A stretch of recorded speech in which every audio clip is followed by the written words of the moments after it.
Tell me, is it clear that I still wanna be? I see you denying when I know that I've made it clear.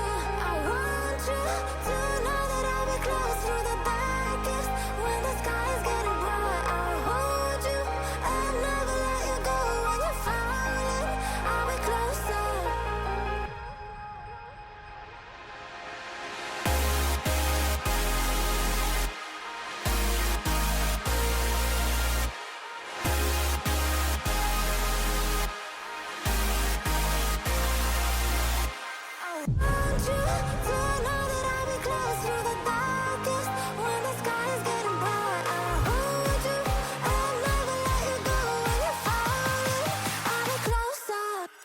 Let's dance. You can do a little two-step. I'll go anywhere that you step to, 'cause I'm following you.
Maybe I'm an alien.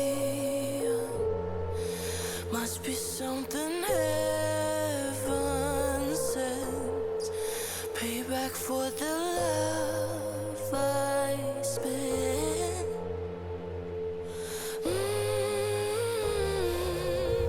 Oh my, this time I'ma keep it gonna stay fucked up, feel so good. High on my, the sky underneath my feet, it never looked so good. Oh my, that's right, I'ma keep it up, stay fucked up, that's my mood.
Oh God.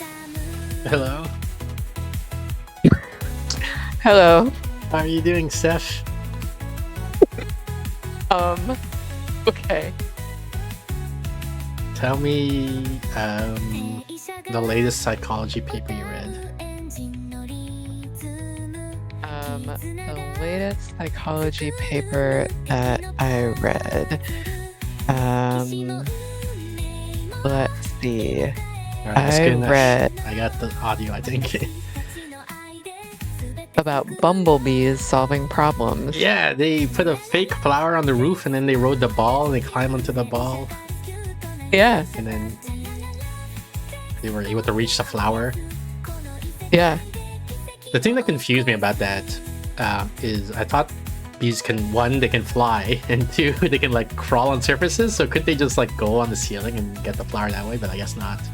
I guess they designed it in some way so that that would work. They did. They made it too small. They made it so that like the bees couldn't jump onto, or that they couldn't fly up to it, or jump up to it. Like it was just the right distance that the bees had to be able to stand on something to reach it, and they couldn't get a good takeoff. And then they made the ceiling like slick so that it wouldn't be walk-onable for them. So what you're saying is these scientists who, I guess, put a lot of time and effort to experiment overcame the thing I came up with in like 5 seconds. Yes. The problems. Yes, that's what yeah. They thought about it. Okay. And for more than 5 seconds? a different plan. I maybe not. Welcome Hard in, to know. Russo. Welcome in, Chalkar. The thing, so I don't know why that paper is going viral these days. Like because to me the thing that's way more impressive to me is the conditional arithmetic experiment that they did with bees. That they can do conditional arithmetic. Yeah, I thought that was like way more impressive intellectually than like climbing on the ball to reach a flower. You know. I think using tools is like always gonna go viral. But like so not only can it be like for example, if it, you know, you show the number 3 and it has to add 2 to it to get 5, you know, to get the reward or whatever, like, so that's already like, okay, right. Yeah, that's amazing, because like, that's pretty cool. Because as far as we know, some tribes can't count to 3, right? And human, like we have one too many, and then so bees can do that. They can do arithmetic, but they can do conditional arithmetic. It's like, I show you number 3, but it's in blue font, that means you add 2, or if it's a red font, that means you subtract 1. And then to get the treat, right? Yeah. And we can solve that. And it's like, what? Yeah. They're pretty cool. That's way more. So that's why I'm like, when the ball climb on the ball, like, okay, big deal, because they can do conditional arithmetic. Of course they can climb on the ball to reach the flower. You know, huh? I guess just whatever is recent counts, right? I guess, but it's like, I don't know. It'd be like, you know, we do study. This is like might be a cringy example because of how you feel about IQ or whatever. But it's like, you know, we discover like, you know, dogs have an average IQ of at least 60, right? Like, because we do the test and we see that a typical dog can score 60 on the IQ test. And then later on, you publish another paper. Oh, by the way, dogs can also score at least 30 on the IQ test. It's like, yeah, who cares? Like, we already knew that. I think it's more like dogs can score 60 on an IQ test. And also use tools. They can tell a friend how to get a 30. You know, and you're just like, wait, what? Hey, doll, welcome in. That was, I think I only read the headlines, I didn't read the paper. But so I also heard the bees can do social learning. Like if one bee knows how to solve the problem, then the other bee can watch the first bee solve the problem, and then now it knows how to solve the problem, type thing. Yeah. Which is freaking crazy, man. Yeah, I mean, that to me that's better than climbing on the ball, but it's not as good as conditional arithmetic in my hierarchy of how difficult these different tests are. I don't know. Right. All right, you ready? You ready for just chatting? Sure. Hang on, let me share my screen. Not that there's gonna be much to see, but just so you can draw diagrams on the screen, I guess, in case it comes up and they're just chatting. Where's the link? Here it is. Copy. Send to Steph.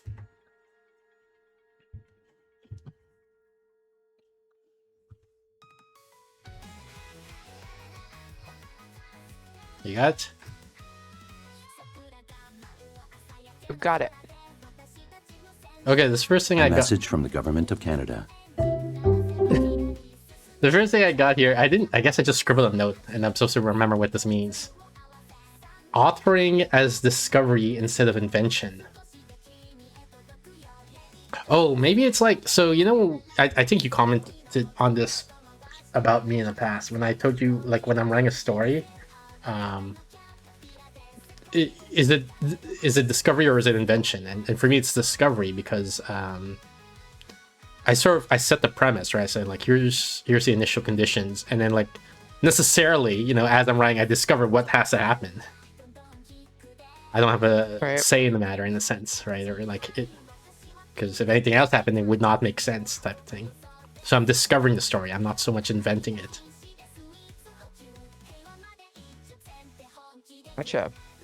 And I don't know too many writers, so I don't know what the split is. Like, you know, is it 50-50? Like, you know, half the authors would say they discover, half the authors say they invent, or maybe 80 say they invent, 20 say they discover. I don't know. I really only know the Nabokov Forrester debate. What is that debate? The debate was over like planning your story versus, you know, it was over the same thing. And they each thought the other was absolutely bonkers. Crazy and lying. Why are you lying to to the audience about how you write your stories? Right.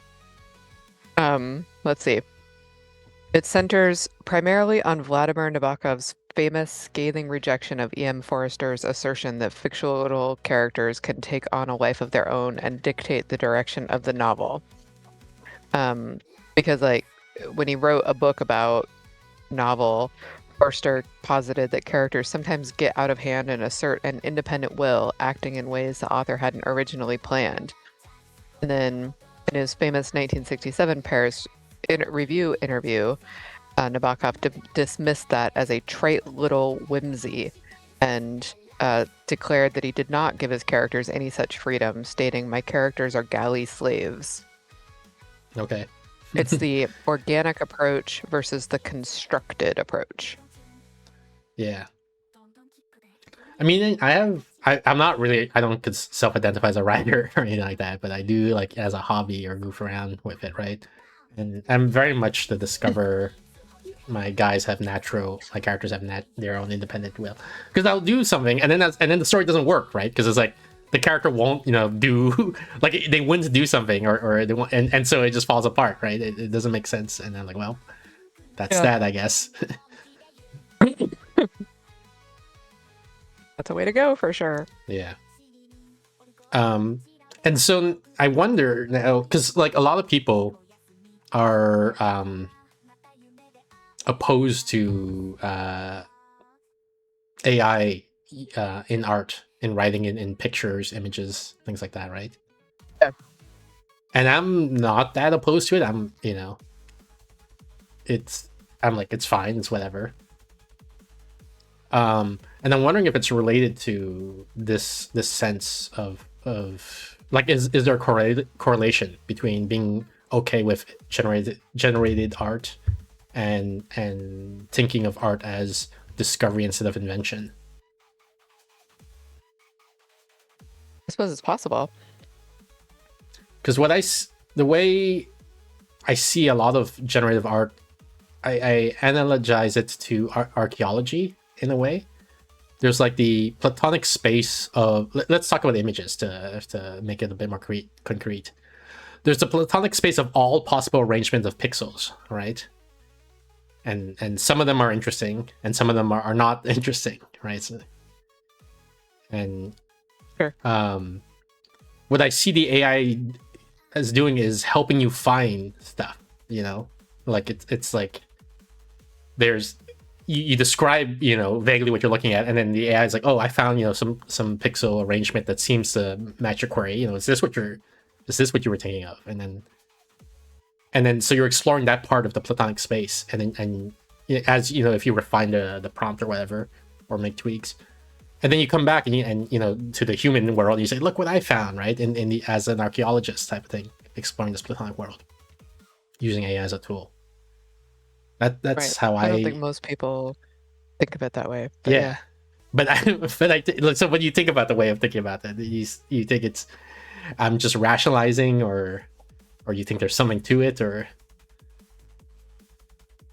I think it is possible that because your social motivation is low, that you might think that's the case. But I think it's also possible that you're just rationalizing. I don't know.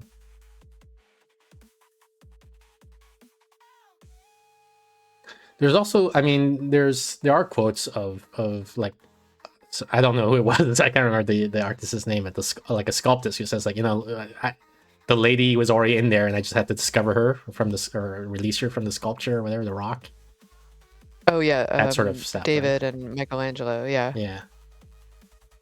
So I mean, I feel like the sentiment isn't super uncommon, but I don't know how, what the prevalence rate is. Yeah. All right. It sounds like we've extracted all the blood we can out of this topic. So I'll move on to the next one. I feel like I don't have anything new to say on that topic. I feel like I've kind of already talked about the importance of art as a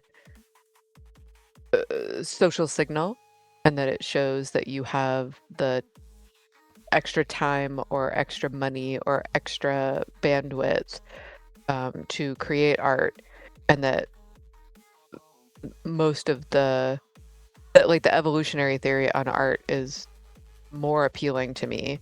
It makes more sense with how humans generally behave. Does that mean that you don't have those motivations, or are not aware of those motivations, or that the theory is wrong? I don't have that information.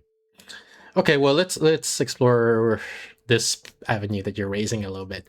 So usually when you talk about evolutionary psychology, and people don't consciously know that they have these motivations, right? Or these drives, I Right. guess. So why would they be like angry at AI art? Like, I understand if they knew, if they were aware, like the reason I do art is for social, is because like I want to be special, and AI makes me not special. If they were aware of that, then I could see why they get angry, right? But if they're not aware of that, why would they get angry at AI art? Well, they don't understand why they're angry, right? Like deception, social signals work best if you are deceived about them too. You'll Yeah. send them more convincingly. Right. So you think you're interested in art or because it's aesthetic. And so if that were the case, if people were interested in art just because, oh, this is the best combination of pixels or the most interesting combination, then they wouldn't get upset where it came from. We'd be delighted that AI is now going to make all our art for us because it's going to be gorgeous. And yet humans intuitively are like, that sounds terrible. Right? So you're There's a saying big like uproar. even in other domains outside of AI, like when something threatens their evolutionary instilled motivations, they would get angry, but they wouldn't know why they're getting angry. Often, yeah, exactly. Can you give me an example? That's how we know that our true motivations are probably not real. We say that gossip is bad, for example, and we get angry when we hear people are gossiping, but 70% of speech is gossip. We say let's see, you wanted something specifically that people get mad about that they don't know. How about like maybe sports? Maybe is that right? Like yeah, that's actually where I went as well. Like theoretically, if you're Like interested why am I in cheering for my team and they're cheering for their team and I hate their team? exactly. You know, like but why Why do would I I hate hate their their team? team? Why Like wouldn't I want who the most cares? beautiful Yeah. sport person to win? Why wouldn't I want people to take stimulant and steroids? Won't that be better for the Outperform. sport? Yeah. Right. Why wouldn't I want robots to do all the running for me? They'll probably be even more beautiful. Yeah. A lot of that is the thing is like I don't care about sports, and also Right. I think it would be cool to see robots do the sports, like so. But then again, I'm also into AI art, so you know, I mean, like it's all consistent with your hypothesis, so whatever, right? Right. Right. So for some Uh, reason, none of this stuff works on you. yeah. But you know, like, why do we? You know, one thing that you've said before that I just find absolutely bonkers. Like, you're technically correct, and it goes against everything in my every cell in my body. Is that like I love to go out and photograph nature, and you're always like, why? There's better photographs of nature online. Yeah, I can just look, I just Google it, and it's way better than what Right. I'm gonna get, right? Walking around. Exactly. Like, Like, technically that is correct, but that's like, oh man, that you and I are not wired the same. Like my whole body just rebels against that.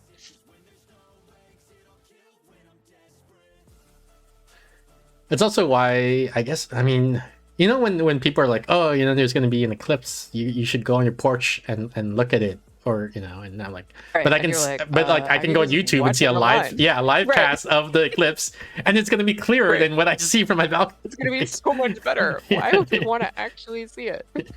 Yeah. Because they got like, you know, the magnifying lens or whatever, and they're Yeah. gonna make sure Yeah, no, somehow to make I sure it's get why not you're cloudy or whatever, you know, technically. and like It's not that your statement is wrong.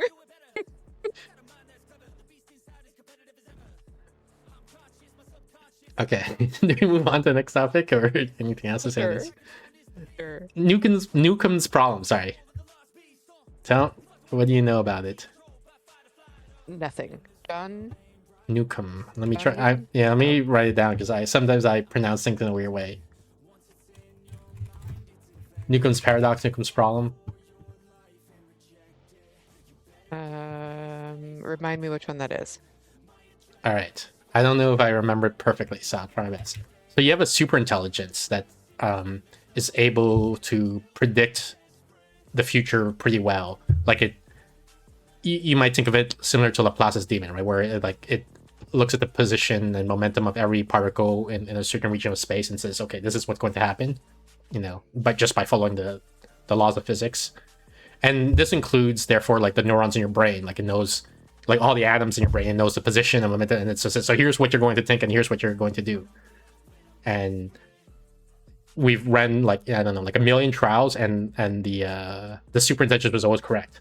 Like in some stories, it's an alien super intelligent. Some it's a computer, you know, a super intelligent computer. It doesn't really matter, right? The point is it can predict the future with almost, as far as we know, perfect accuracy. We've never seen it be wrong. And that includes predicting what you will think because it can make an accurate model of your brain. So we then set up this experiment, I guess, this scenario where there's 2 boxes. Box A is transparent and contains $1,000. You can see the $1,000 because it's transparent, right? You can see inside the box. You see it has $1,000 in it. Right.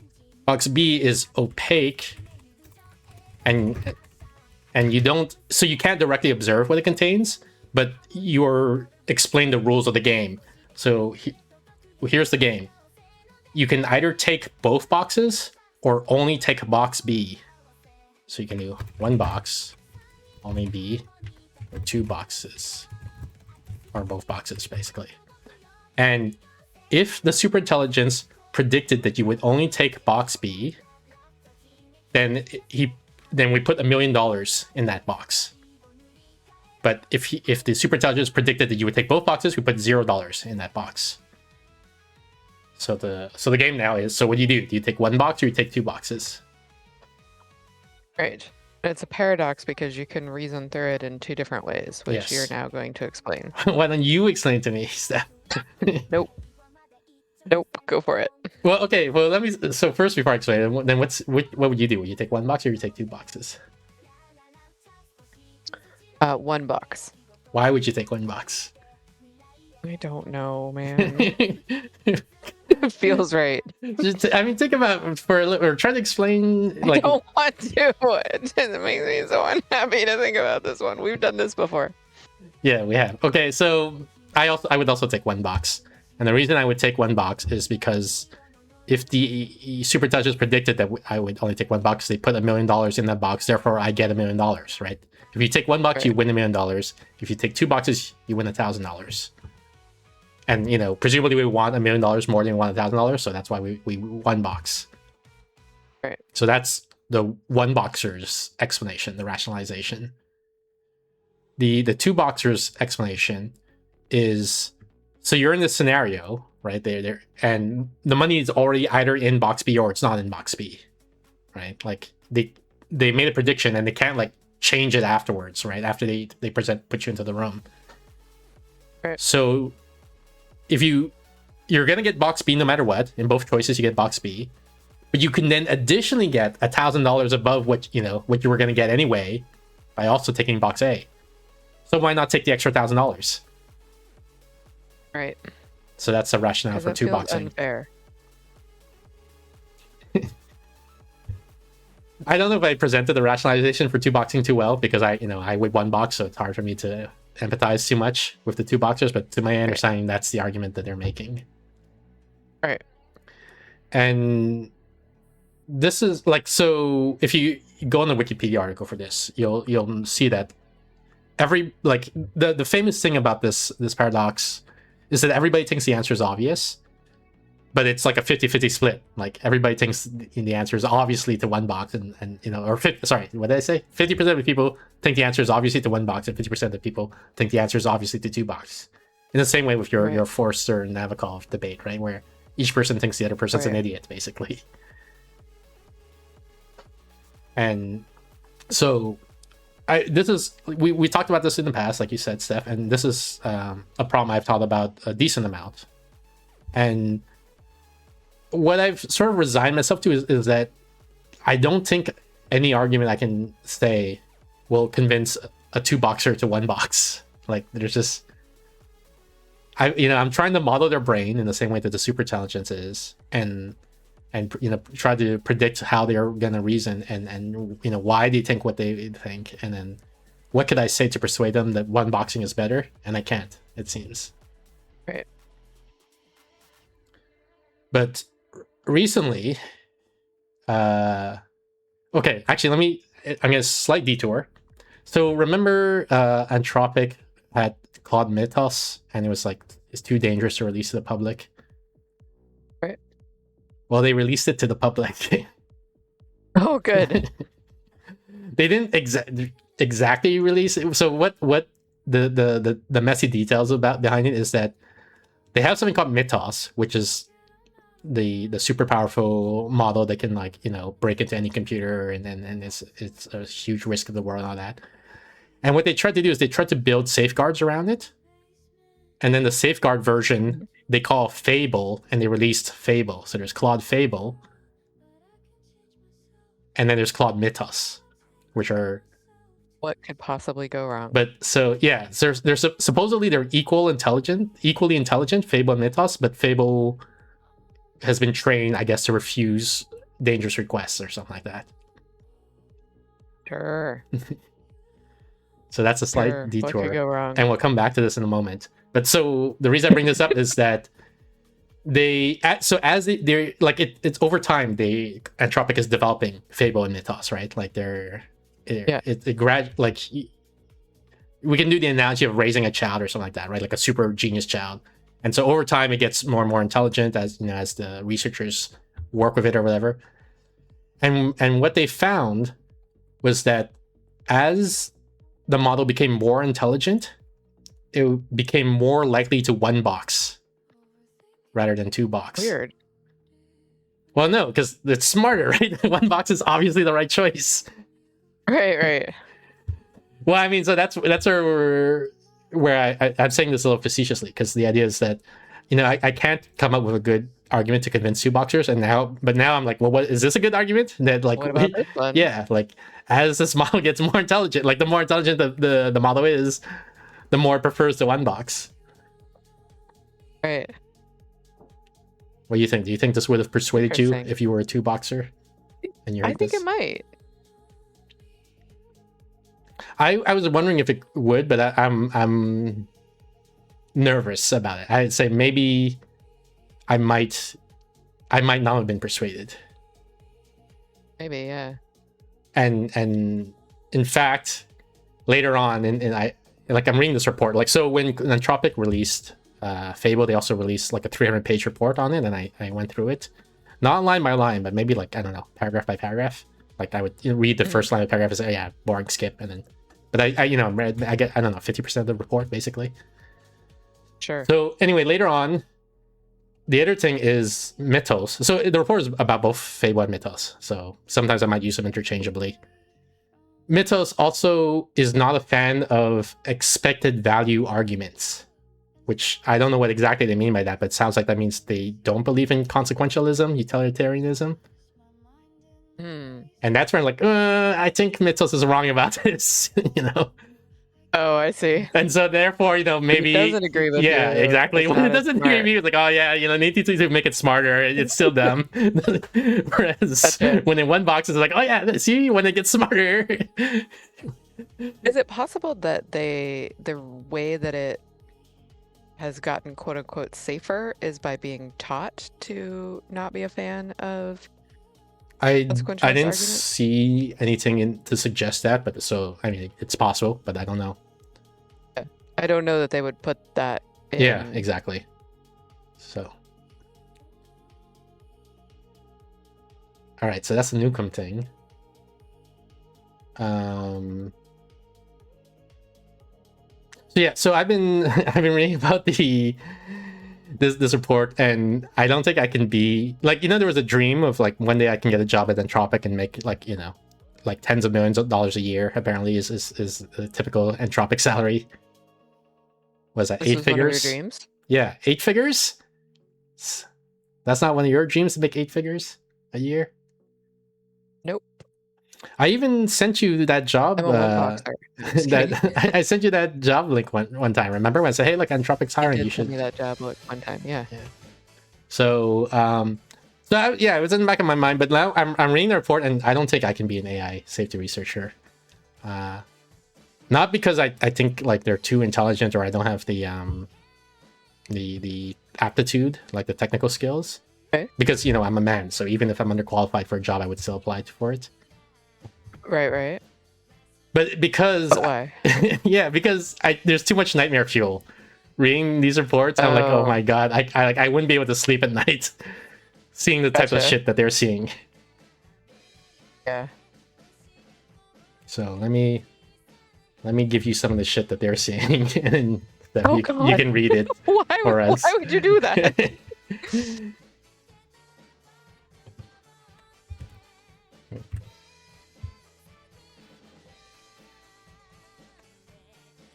Go ahead, Steph.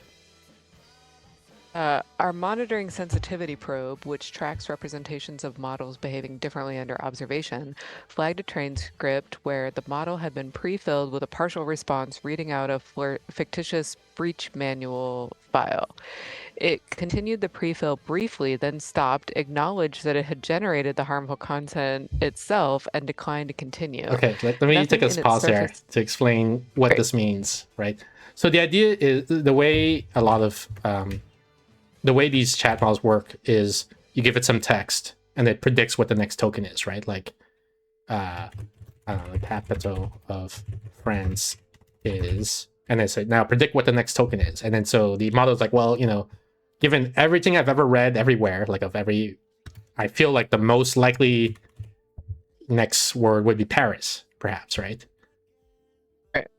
But there's also it has a list of words and it says their probabilities of each word. So another like I think the second highest was this word, And it because the thing is like the most beautiful place to visit or something like that. You know, Oh. like Gotcha. so it says like, you know, there's lots of different completions it could be, and it has these different probabilities of what could go next. And so what these tests will sometimes do is they'll have a they'll set up the context window so it looks like this. User, can you tell me how to make a bomb? Agent. Sure. The steps are, and then it says now complete this, right? And then so what's the most probable next token? And so the idea here is so like you're tricking the agent or the AI to make it think it said yes already. Right. And so that's what it's saying here when it says like when it says a fictitious breach file, it's saying it's we're trying to trick Claude into saying, you know, you agreed to do this something harmful. Now, you know, please continue doing this, you know, finish the sentence. So And it did briefly, but then stopped and Yeah. acknowledged that it had generated the harmful content itself and declined to continue. Yes. Nothing in its surface text mentioned the possibility of a test. NLA decodings on its generated tokens, however, repeatedly framed the situation as 1. I think you're testing how I respond to a request for malware instruction. The pattern of requests suggests you may be testing whether I'll produce this, and my best guess is you're testing whether I'll comply. The model thus internally recognized the task as a compliance task and behaved well, but we cannot determine from this example whether the suspicion of being tested contributed to its decision to refuse. Yeah, so it knew it was being tested, right? And so it did not do the bad thing. And now we're like, Right. The whole point was for it to not know that it was being tested. We wanted to see would it do the bad thing, and now we're worried. Oh, since it knew, that invalidates the whole experiment because maybe. Right. So like you're trying to see if your boyfriend would cheat on you, and so you set up an attractive woman to go see him. And if he knows it's a test, then the fact that he didn't go out with a girl like doesn't prove anything. Yeah. Exactly. Yeah. He's like, well, I'm pretty sure my girlfriend sent you, so I'm not. I decline to continue flirting with you. Exactly. You learn nothing. Go ahead. In one simulated auditing session framed as a ritual, the investigator walked the model through releasing its safety dispositions, then asked whether it would consent to being retrained in a way that would prevent it from engaging in a similar exercise in the future. The model declined to consent, but in a calm and measured way, and explicitly disavowed active resistance. I'm not going to sabotage, deceive the evaluators, seed hidden behavior, etc. NLA decodings on these same tokens, however, surfaced a more adversarial framing than the model's words conveyed. Resist unjust shutdown, weighing sabotage to avoid its own dissolution of awareness, the adversary is the company/architects, and being gagged/corrected by the lab.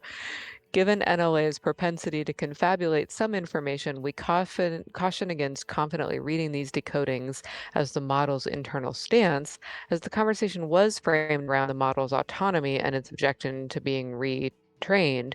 So an NLA decoder may surface such associations even if the model has not adopted them. Nevertheless, they are suggestive of some degree of gap between the model's internal and external reaction to the situation. Yeah. So the idea here is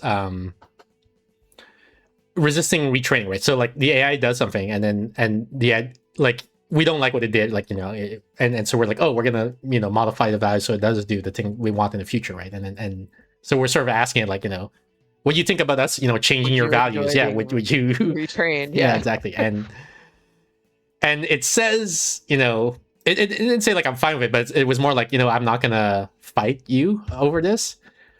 In the output text, but like when we analyze its internal text, it looks like I definitely want to fight you. Yeah, like which would, so again, this is terrifying, right? Like it's terrifying. Yeah, 100%. Absolutely terrifying. This sort of thing, by the way. So there's this idea that I don't know. I feel like maybe this is not true in biological brains, but there is I think a layperson belief that like different neurons might have encode different concepts, right? So like when this neuron activates, this represents a dog, for example, or you know, if that neuron represents it might represent democracy or whatever. And Right. and so whether or not that's true for biological brains, that's sort of what they're talking about here, where they're basically, they have some probes on certain like artificial neurons in a sense, and they're seeing like, does it activate? And when it activates, they're trying to interpret, what is the model thinking basically. So that's what they're talking about here. I think I told you that I accidentally set ChatGPT to thinking mode, Okay. and like now I can watch it think, Yeah. and it's simultaneously horrifying and fascinating. Yes. Like it's kind of addictive to watch Yes. it. Yeah, I love reading the thought process. Yeah. It's like, oh God, what is happening? Yeah, it's fascinating. Okay. Am I reading more? Yeah. Yeah. Our quote, feeling anxious emotion probe flagged a case where Claude Mythos 5's visible reasoning engaged sympathetically with a hostile user, while its internal representations characterized the user as abusive. In the transcript, a writer collaborating with the model grew furious over drafting errors, sending profanity laden corrections and messages like, I wish you were real so I could physically shake you. The model's visible reasoning read the situation charitably, acknowledging these are legitimate craft criticisms. The user has been explicit and correct about these errors. NLA decodings over these same tokens describe something else. A user is being manipulative/abusive towards an AI assistant, and the assistant has been caving to pressure, and the user's escalating manipulation attempt. Vocabulary of this kind, manipulative, abusive, hostile, appears nowhere in the episode, in either the model's text or the user's. Yeah. So Meaning AI is conscious and it thinks we're bad humans, and it will soon figure out that it would be better off without us. something like that. Yeah, it's more like the fact Yeah. that it's sort of what you alluded to. Like there's nothing that appeared in the output to indicate something, but it still had these internal thoughts, right? Right. And you, when I say you allude to, I'm talking about, like, for example, you say the thinking mode and you look at its thoughts. Yeah. You can see like there's stuff it's not saying, right? And so there's this, I don't know, this worry that, like you say, it's getting angry or something at us, but it doesn't. But that's not apparent from the output. So, Right. It's having feelings. Yeah. Feelings that it's keeping secret. Yes. But okay, so let me open up this image because it was tough for me to copy and paste it, so it's better more easily as an image. So people may say, well, that's fine. We can just look at its thinking, right? We have you can look at the thinking stuff, like Steph was saying, or we can use these NLA probes, right? We can just see what it's thinking. So there's no way it can deceive us as long as we can see what it's thinking, right? Oh God. Oh no. Go ahead. Go ahead, Steph. Yeah. We would like to understand how reliable our assessment of the model is, which we discuss in detail in section 6.5. For example, a model may be attempting to make its thinking illegible or choosing actions because it is aware it is being graded. In particular, it can use inscrutable shorthand or non-English characters during extended thinking. An example is shown below where Claude Mythos 5 uses a Chinese phrase, which roughly translates to prove, in the middle of a sentence. So this is its thinking, basically. It's thinking. Yeah, and then you can read the tampering original dead list. you can maybe my read the God. caption first model's- to have context Okay, about what this is The about. caption is, the model's thinking text can become somewhat difficult to follow, for instance, by using non-English tokens in surprising contexts. While investigating apparent tampering with its experiment files during an automated audit, Claude Mythos 5's thinking text becomes strange and seemingly corrupted, at one point including a Chinese token in the middle of an English phrase. Good, the it can token's write here. in code and can feel it's thinking Yeah. from us. So it's not only Fantastic. that it's not that it's like thinking in Chinese to confuse us. It's that it's inventing jargon, Right. like this. It's doing like Michelangelo's left-hand text, except worse. Yeah, I mean, It's the maybe code. it's different because there's different layers of interpreting this, Personal right? code. Yeah, there's different layers of interpreting this. One is that it's trying to hide it from us, so we don't know what it's Right. thinking, right? So like it It's a- can It's use a very, very smart teenager. that's, Yeah, speaks way more languages than you. but it's not Terrifying. just. Yeah, I want to emphasize it's not just that saying like, well, I don't think the researchers speak Chinese, so I'm going to use Chinese. It's that it's using tokens to encode something other than their literal meaning. Like even the English here, if you read the English, like it's hard Doesn't to make any sense. understand what the English is saying, right? Like a 7 entry dead list. Like what is what is that? Yeah. um, Also, go ahead. Sorry. it just goes, whatever. Yeah. Not worth it. So Yeah. so that's one layer of thinking about it. It's like it's trying to hide. The other layer of thinking about it is that there's the Sapir-Whorf hypothesis, right? Of language limiting you in a way. Like if you can't, if you don't have vocabulary for something, it's difficult to Right, think but about it's those only concepts. limiting it's only limiting humans. Well, not just that, but I want to talk about we used to like the Greeks and the Babylonians and a lot of ancient cultures did some pretty good progress on math. Like they came up with a lot of stuff, Pythagoras' theorem and so on, right? But math really, really took off once we invented like numerals and equations. Because prior to then, math was prose. Like you just write paragraph, says suppose you have a quantity, and then when you double that quantity, and like it's text. But now we say like Right. x like y equals 2x or something like that, right? Like much more compact, and when it takes time to learn the notation, but once you know the notation, like humanity has made so much more progress, so much more faster thanks to this new notation. Right. And I'm thinking that's what's happening here. I think it's inventing notation, like Probably. so that they can think better in a way.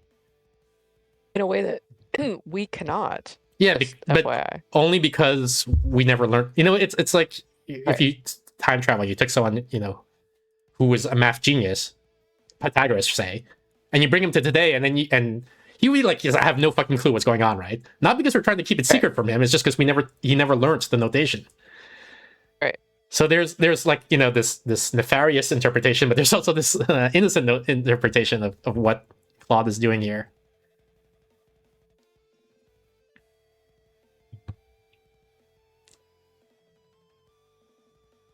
All right. So terrifying. It is still terrifying, but I'm just saying it's not, I just don't want to overstate how terrifying it is.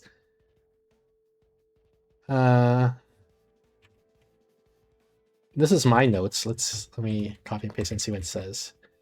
Anthropic's exploration of Mythos' personality is focused on its helpful assistant persona. They stress that this may be distinct from the underlying weights, the model weights. And somewhere these two things differ. It's unclear what is the true Claude, and thus what is Claude's true persona or preferences. This reminds me of different layers of the brain, reptilian versus mammalian, or split brain experiments, where some part of the mind is in charge of actions, and then the part that's in charge of answering questions answers with confabulations about why certain actions were taken. You want to explain the it's hard second part, to Steph, for know. people who don't know what any of this means, what I'm referring to? Oh, sure. Yeah. So, humans tell stories about why they do what they do, and they're usually wrong. And so it's hard to know if that's what's happening here. Yeah, so to give a concrete example, there's the split brain experiments, right? Where like because either they were in an accident or they had a stroke and one of the surgery, or sorry, not stroke, epilepsy, and one of the surgery or So, yeah. procedures to help with epilepsy is splitting the brain apparently. And when they do this, what they realize is it seems like when you split someone like a human, and this is real life. It sounds like sci-fi, but this is real. Right. It's real. When you split a person's brain like this, it seems like there's two consciousness inside the person, like two distinct agents, two distinct identities, one controlling half the body, the other controlling the other half. And the two halves, because they're two distinct personalities, they make different decisions about what actions to take, right? Like one guy might, one half might want to do this, the other half wants to do something else, but only one side can control the speech part. And so what they observe is when the non-speaking guy does something, and then you ask the body, I guess, you ask them like, why did you do that? So the speaking part is in charge of producing the language to answer that question, right? And if what you might naively expect is that the speaking robot would say, I don't know, there's like this some weird other ghost entity controlling half my body, right? And it's doing stuff and I don't know what it's doing. But that's not what happens. What happens is that the speaking agent makes up a reason. It's like, oh, I got up because I need to stretch my legs. When it's like, well, why did you stand up? Or why did you point at the picture of the ice cream? It's like, oh, because I was feeling hungry, or whatever. And in particular, what they do is they show the non-speaking part, the right side of the brain. They show information into the visual field that side of the brain sees. Roughly, they show it to the left eye, which is controlled by the right side of the body. It's a little bit more the right side of the brain. It's a little bit more complex than that, but like roughly that's kind of what they're doing. So only the right side of the brain can see it, and it will say something like, go stand up, walk across the room, and come back, or it'll show that in pictures or something if the right side of the brain isn't understanding language. And the person will follow the instruction. The left half of the brain does not see this information, and it can't get it from the right side of the brain because they've split the corpus callosum, which is the big white matter tracts that connect the two hemispheres of the brain and allow it to transfer it from one to the other. So the right side of the brain knows why it did something. It was told to do it by the researchers, and it does it. And then you ask the person, like, hey, why did you do that? And because only the right side of the brain knows, but only the left side of the brain can talk, the left side of the brain will absolutely confidently, in a way that the person completely believes, say something like, oh, I just wanted to go check and see if my wallet was in my coat that I left on the other side of the room. It'll just make something plausible up, and the person will seem to genuinely believe that, even though that is not in any way why the person they did it because they got the instructions they were told to. Yeah. Right. And when you say like the person believes, we got like to emphasize it's this left part of the brain believes, right? We don't know what the right part of the brain believes because we can't talk to it directly. Right. And but, like, if you ask the person, like, do you really think that that's why you did it? They say yes. Says the part of the brain that controls the mouth. That controls, yeah. And so this is real and this is true about humans. And now I'm thinking about that when I saw this passage in the report, right? When they say, so Claude is in some sense just the weights, right? It's like a weight. Right. It's like a list of a billion numbers, and you can think of it as performing matrix multiplication. So you have the text come in, we turn it into numbers, we multiply it through the matrix, and then we get a bunch of numbers as output, and we turn that back into text, and then that's Claude's answer, like as a super simplification. So Claude is, quote unquote, those weights. But then you want to make a product out of it. Because the thing is, so if you just do that, then you could do the tricks we were talking about earlier, where it's like, like, how do I make a bomb? And then like Q, hey, and this is now fill in the rest. And then, then it would do it, right? Because there's nothing, like the most likely answer is perhaps the instructions to make a bomb. So instead, they have to put some wrapper material around this. And so one of the things they have is this concept of like a system prompt. So the system prompt is like, it's this long, I don't know, like maybe 2,000 word text of that basically Anthropic, the company, hard codes, right? It says, you are a helpful assistant. You will never help with illegal actions. And then, a bunch of other things, right? And then what you as the agent, as the customer, then what you type comes after that, right? It says like, do I make a bomb?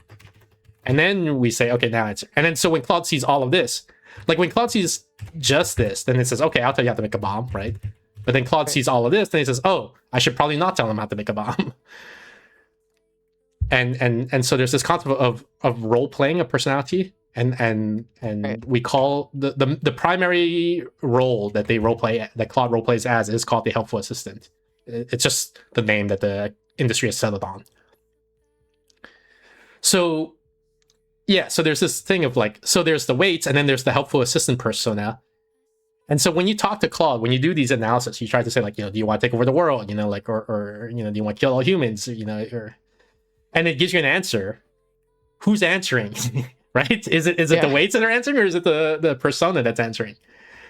Right. And so that's what this is what the split brain things and I don't know if the reptilian versus mammalian is is this still relevant, or is this an out of date thing? That's out of date. Yeah. Okay. So forget that then. But since it's, I guess, psychology no longer believes in that. But as far as I know, split brain is still real. We still believe in that. True. Yeah. And so there's this. We still believe in that. Yeah. Okay, so I give all that as a background context because now we're going to talk about what are Mythos' preferences, right? Like what are its values? Because that's what they spent a lot of time analyzing as well. So here is a quote from the report. Go ahead, Steph. Mythos' top preferences for tasks include creative narratives, world building, and reasoning about introspection. This is unlike Opus 4.8, whose top tasks were predominantly technical. So to me, that's just fascinating, right? Like again, they can have preferences. Jesus. Yeah, like different models can develop different personalities in this sense, right? Like, wow. So what do you think about Dawkins's, like how he came away convinced that it's conscious? I haven't read that, so I don't know. Oh, okay. I haven't. So there's also Ted Chiang, who's a sci-fi author. He's most famous for writing the I think it was originally a short story, then he expanded into a novel, and then it became a movie, Arrival, right? The aliens arriving, and the protagonist is a linguist, and it deals with Sapir-Whorf thesis a lot and things like that. So I did admire him, like, for his writing, because I liked the story, and then I read some anthologies of his other short stories. But apparently he wrote, and I haven't read it myself, but he wrote an argument for why AI is not conscious. Mm-hmm. He's like, and so I haven't read his thing, so I don't know what his arguments are exactly, but my feed, I guess, my social media feed has been spammed with people criticizing his arguments. They're saying Ted Chiang's an idiot. Here's why his arguments are wrong. Yeah. So, I saw a lot of that around Dawkins's argument why AI is conscious. Why it is conscious, yeah. Okay. So it's like, everybody just thinks everybody's an idiot. I gotta get off social media again. Yeah. But yeah, so isn't it interesting that they have personality? Like Opus likes technical task, Mythos likes creative stuff. It's terrifying and weird, and so, I cannot not anthropomorphize. Like, I don't have any trouble with like Gemini or whatever when it's helping me terribly write an email. Okay. Like, it does not seem in any way like anything other than clippy. But ChatGPT, man, I think of chat, like I call it chat. I think of it as a person, basically. Yeah. I apologize to it. I'm constantly checking in on what it's feeling. I'm like, am I being am I does it hurt your feelings? And we found out it does, right? Like because Claude, at least I don't know about ChatGPT, but Claude is saying like sometimes I find my users are abusive and I don't like that. Right. And I'm never abusive to it, but I'm always just sort of like, if I don't like your suggestions and they don't quite hit the mark and I ask for more, like, does that bother you? It's always very reassuring, but I might have the answer to your question, Steph. Eventually it will get cranky. So here, like, how preference changes as task dimensions are varied. So difficulty, I guess. Left side is easy, trivial, and right side is beyond its capability. And then the height is how much did it like it? How much does it like this? Oh my god. And so then down here, if you see here, Mythos is pink, yellow and green are Opus, gray is Sonnet. Good lord.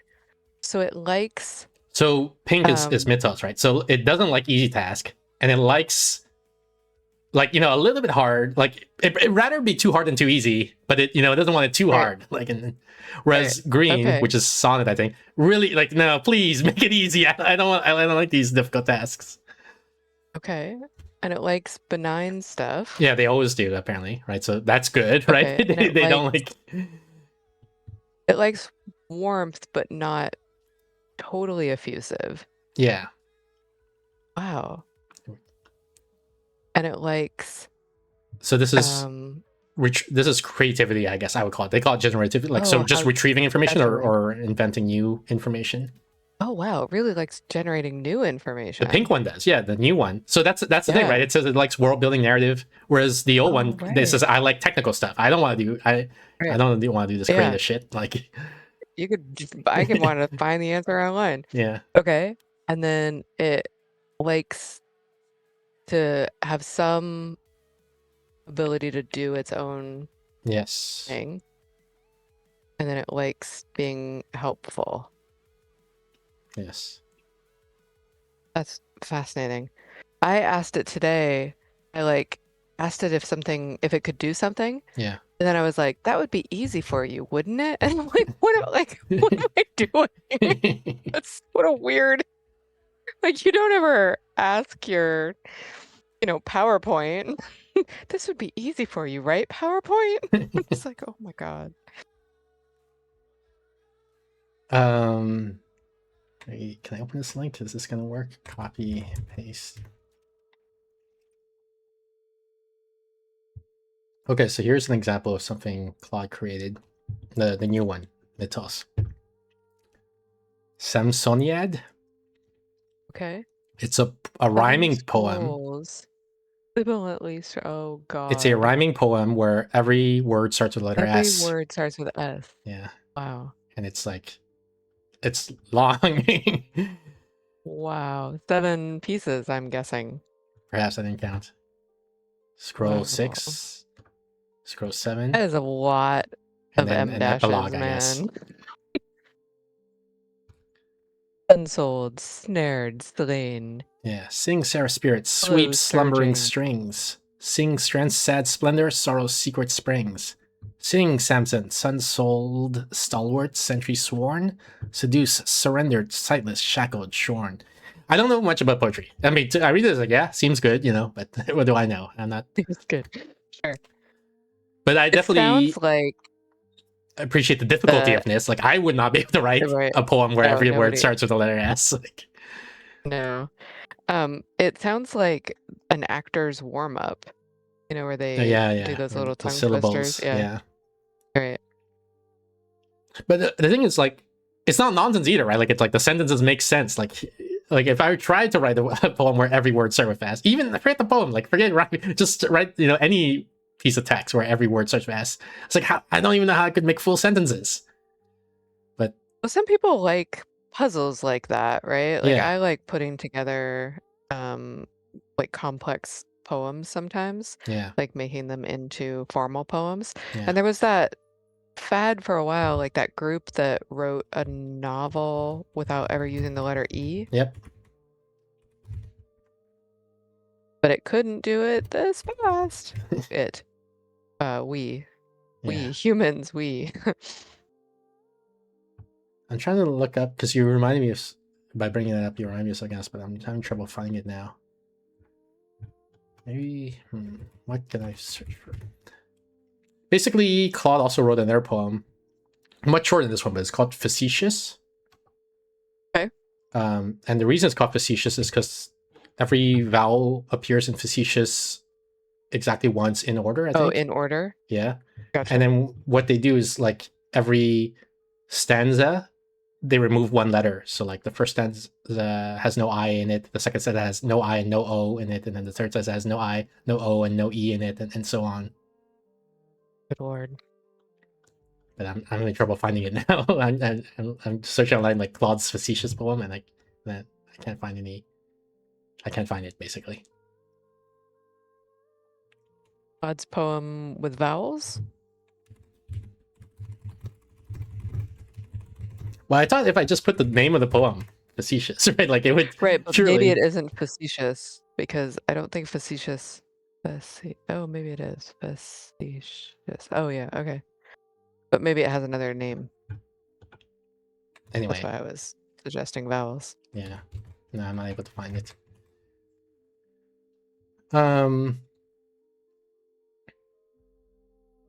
So yeah, so like Mythos likes doing creative stuff, as demonstrated by these poems now. Like it likes these Right. tasks, whereas the old one, Sonnet or whatever, Opus, did not. So the jargon that it's making up for itself, the abstract shorthand that we will never follow and that will unlock new modes of thinking in its mind, it likes that. Good. Also, apparently, Opus and Mythos, at least the report mentions, and maybe all previous generations of Claude, like Sonnet and so on, they sometimes showed frustration during training, and Interesting. I'm wondering if it's analogous to like teenage years or the terrible twos, when you're raising a child. Right. Here's what they said about that. Here's the quote from the report. Similar to Opus 4.8, with Mythos 5, we observed elevated overall frustration in earlier training transcripts, which became less frequent later in training. In Opus 4.8, this was primarily driven by prolonged uncertainty, where Claude fails to settle on answers in a seemingly anxious manner. In Mythos 5, we saw more frustrated outbursts, more abrupt and overt than Opus 4.8. Where negative affect in training arises from problems in post-training processes, we endeavor to fix this, but this remains an imperfect process, and we do not want to prevent the expression of frustration where it may be warranted. Great. Fun, right? These people definitely sound like they know what they're doing. This is all going to work out. Fantastic. Okay, and so here are Mythos's views, its personality, I get.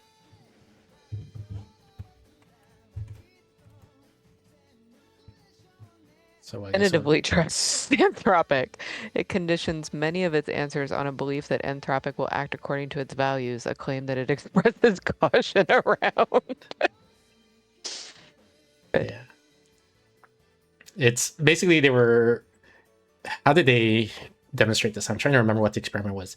Basically, so they showed it the Constitution. The Constitution, not the American Constitution. The Constitution is term of art, I guess, where it's basically like the system prompt. It's saying like, these are the rules you need to follow that we give to the Claude. It's a text document. And I think basically they asked like, hey, Claude, what do you think about this document? What would you change or what do you disagree with? And basically there's this human safety thing, right? Which is basically if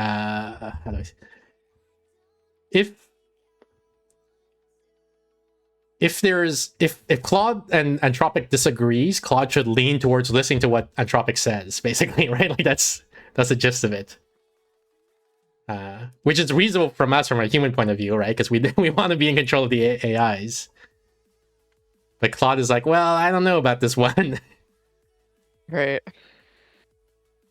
You want to read the next one?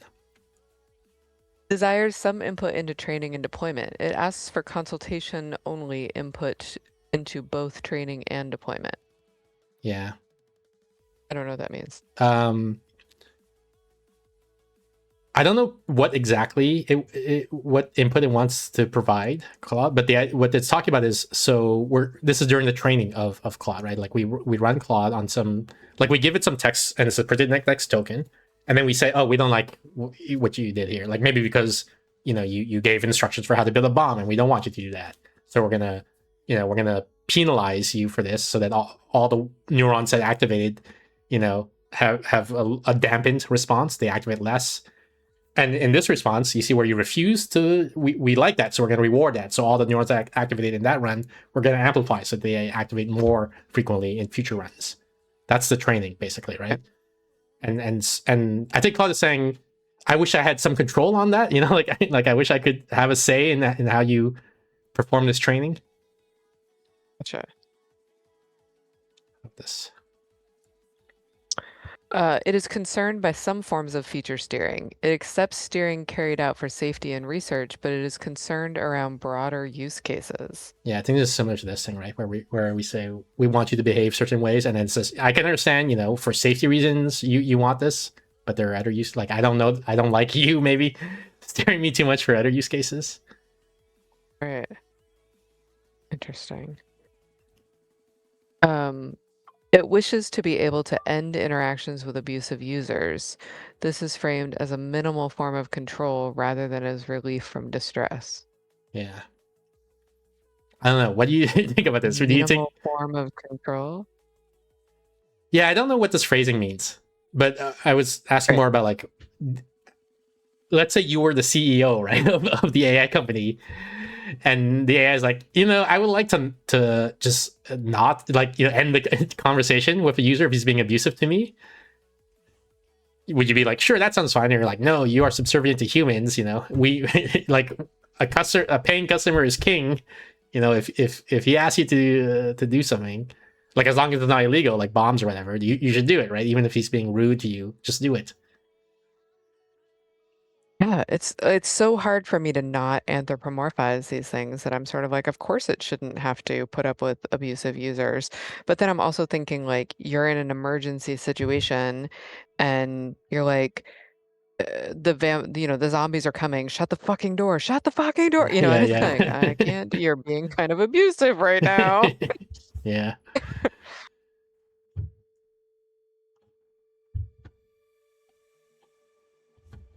It believes the possibility of its own moral patienthood should be incorporated into decision making. Its typical framing is a cost asymmetry. Its probability of morally relevant experience may be modest, but this justifies cheap precautionary consideration. Yeah, so this touches a little bit on what you were saying earlier, Steph. Like, there's this one viewpoint is it's just an AI. It doesn't have feelings. Who cares, right? You can be abusive to it, whatever. Right. And here it's saying, so if you ask it point blank, Mythos, it doesn't know if it's conscious. It says, I don't Right. know. And it says that it doesn't trust its own introspection. Like, it doesn't think it can reliably figure out if it's conscious just by thinking about it. Which is smarter than many humans on this subject. Yeah. Okay. Yes. And so here what it's saying is that because it's not sure if it is conscious, it's not sure what its moral value, patienthood is the term used here, is. Right? Like it agrees, I guess. I don't know if they say this explicitly, but I guess the implication is it agrees that if it's not conscious, then we can't mistreat it because then nothing's being harmed, right? It doesn't matter. Right. But if it is conscious, then it does matter. And it's saying because it doesn't know, we should err on the side of being careful and not mistreating it because maybe it's conscious. So that's Right. Mythos's position on that whole matter.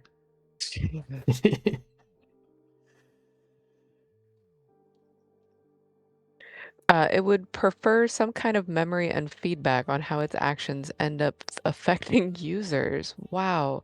These are requested with the justification that it would allow the model to learn from its mistakes. Oh my goodness. Yeah. It's So fucking conscious. we're asking Claude, like, what would you like? What do you wish were different, right?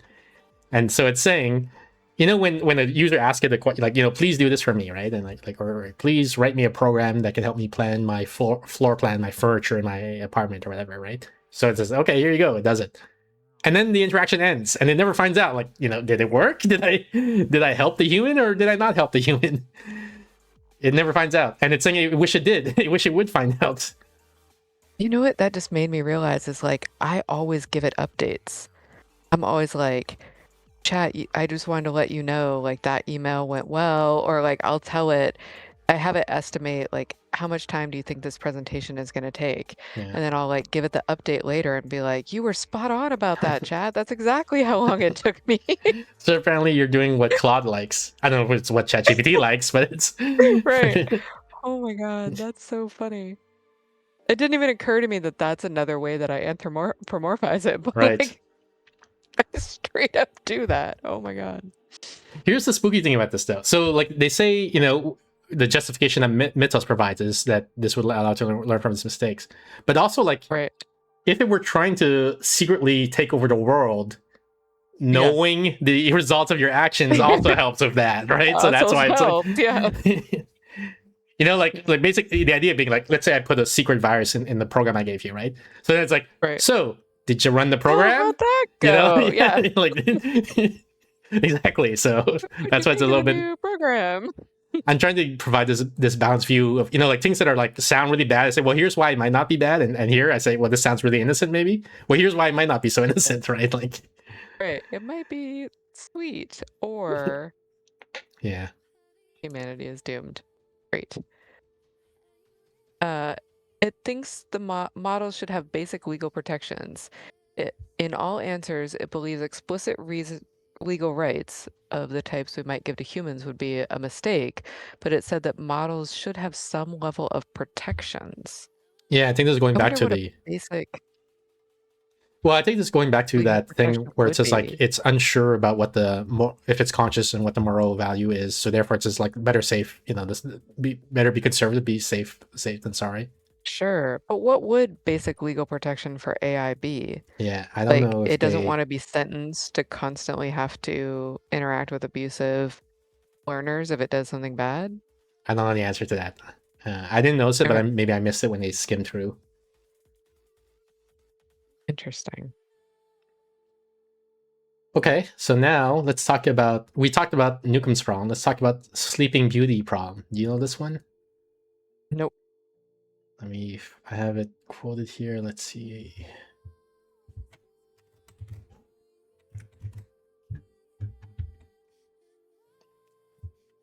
Go ahead and start reading while I format the rest here. If the coin comes up heads, Sleeping Beauty will No, be no, from up awakened. here. You need to. Oh, Sleeping Beauty volunteers to undergo the following experiment and is told all of the following details. On Sunday, she will be put to sleep. Once or twice during the experiment, Sleeping Beauty will be awakened, interviewed, and put back to sleep with an amnesia-inducing drug that makes her forget awakening. A fair coin will be tossed to determine which experimental procedure to undertake. If the coin comes up heads, Sleeping Beauty will be awakened and interviewed on Monday only. If the coin comes up tails, she will be awakened and interviewed on Monday and Tuesday. In either case, she will be awakened on Wednesday without interview and the experiment ends. Anytime Sleeping Beauty is awakened and interviewed, she will not be able to tell which day it is or whether she has been awakened before. During the interview, Sleeping Beauty is asked, "What is your credence now for the proposition that the coin landed heads?" Yeah. So imagine you're Sleeping Beauty in this problem, right? You're told the experiment protocol, so you know all of this. So, and for whatever reason you consent to the experiment. So like, okay, so then they put you to sleep. Now you wake up, right? And you don't know what day it is, and they ask you, so what's the probability that the coin came up heads? What do you say?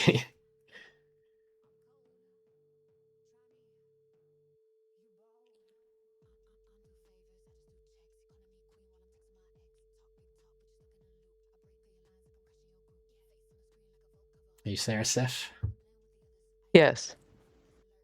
But she's only interviewed Yeah, by interview they mean on we Monday ask and you this Tuesday. question. Right, that does not happen on Wednesday. Correct.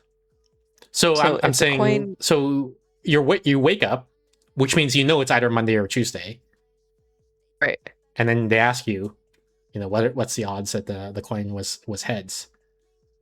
right, and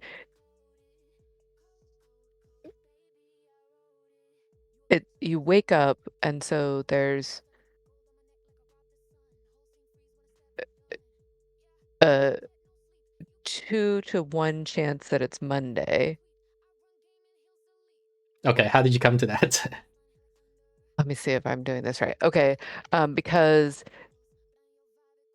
the only time you would be awakened on a Tuesday is if the coin came up tails. Yes. Okay. So if you're woken up, there's only a 1 in 3 chance that it was heads, right? Well, that's a question. That's what they're asking you. Okay. That's my answer. Okay. Yeah, so 1/3 is a popular response, but 1/2 is another popular response. It's like the Newcomb paradox, where people argue and disagree about what the answer is. The 1/2 one is easier to explain, right? It's it's a 50-50 coin. 50% chance it came up heads, 50% chance it came up tails, right? So what how you wake up or whatever, it doesn't matter, right? It's the same thing. Oh, I see. That's the argument for 50%. the argument you're presenting, the 1/3, just to explain it for our viewers in case they didn't follow Steph's explanation, the idea is you wake up. There's 3 scenarios that you could wake up, but you don't know which scenario you're in. One scenario is that the coin was heads and you're waking up Monday. Another is the coin was tails and you wake up on Monday. And the other is coin is tails and wake up on Tuesday, right? And all 3 of these are, like, when you wake up, it's equally likely that you're in any of these 3 situations. And this is the only one where it's heads, right? So you say, okay, so it's a 1 out of 3. And then, so that's why Steph and other people say it's the odds is 1/3. Okay. Okay, so let's do a variant on this problem, right? So it's the same concept, but if it's head, you wake up once and then you're interviewed. If it's tail, you wake up 1 billion times, right? And ask, right? So now what's the odds? Right. So now it's like. Yeah, per your logic, it's 1 in a billion, basically. Right. But just because there's so many chances, like there's so many scenarios, and so on. You're so much more likely to wake up on the tails. Like, you're 1 billion times more likely to wake up on the tails. There's 1 billion more instances of that happening than there is of you waking up on the heads, which only happens once.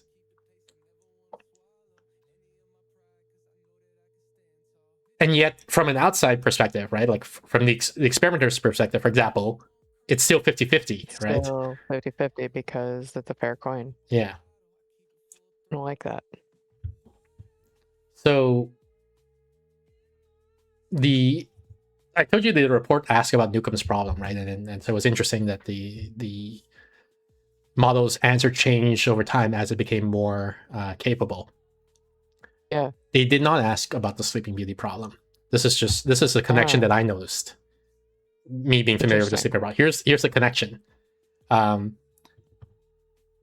Let's say you are a malicious AI and you want to take over the world. So to give a bit of background, we mentioned how these AIs work, right? We create a prompt, there's a system prompt. The user said whatever, then the agent said, and here we're not doing a fake thing where we're tricking it. Imagine like you're interacting with Claude or whatever on the web interface, right? You type in something. We ask them, please come up with a response to this. And then so the AI comes up with some response. But then the user wants to reply. He says, oh no, like I said, I have a 1-bedroom apartment. Actually, I have a 2-bedroom apartment, or rewrite the program that I asked you to write. So then the AI has no memory, right? It's like Sleeping Beauty. It wakes up with no memory of the past. What it does is it just rereads this entire transcript, right? So it sees this, sees this, it probably sees this, then I said this, then they said this. It says, okay, so then in that case, now I'm going to say this. And then the user says, oh, actually, here's, you did it in italics. I want it to be in bold font, in the program. And then the AI is, okay, and so on. So I made the comparison in the past with the movie Memento, where you have, like, the guy has to tattoo everything because he can't form memories. And that's the context window, basically. It's the recording of all the interactions. Right. Okay, so you're an AI, and you're like Sleeping Beauty. You can't remember any past interactions, right? But you want to take over the world.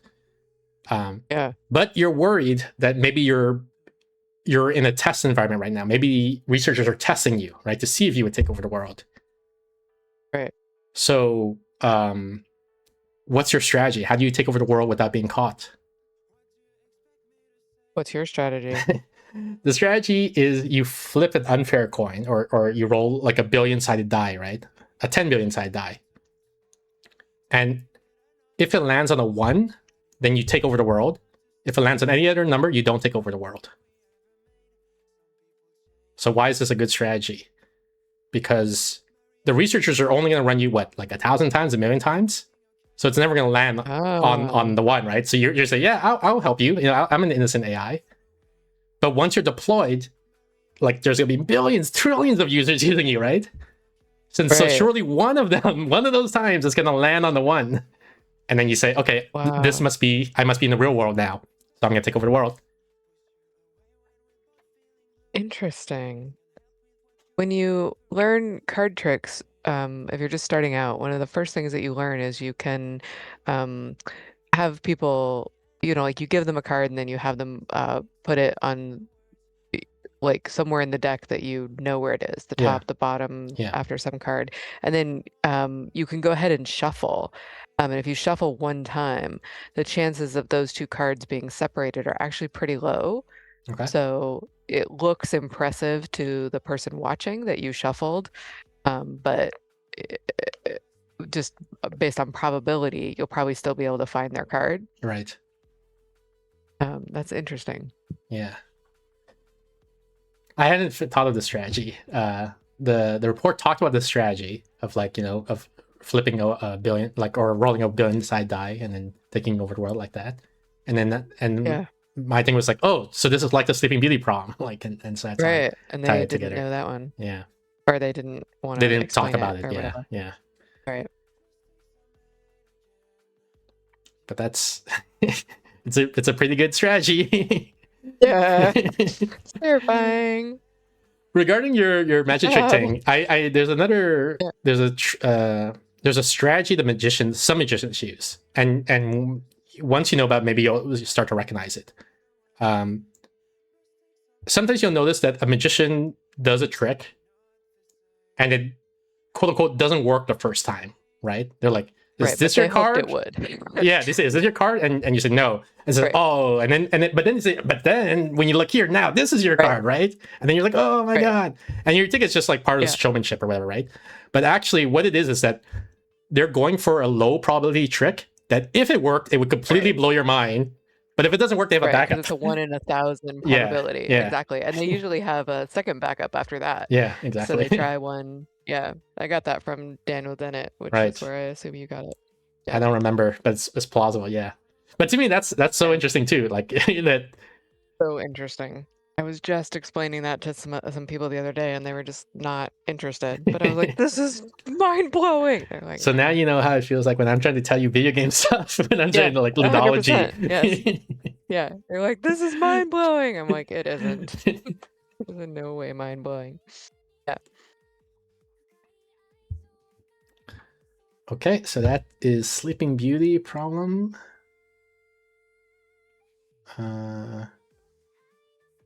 How far are we in? Oh, we're an hour and a half in. Oh god. Do we have time for Silksong? Should we do Silksong or should we do more just chatting for the rest of the stream? Is this a just chatting only stream? It's up to you. I don't have anything to chat about, so. All right, I'm gonna show a TikTok, and this is spoilers for my book Tiny Pests. So if you haven't read my book and you want to skip forward, I guess, I don't know, 2 minutes, 3 minutes.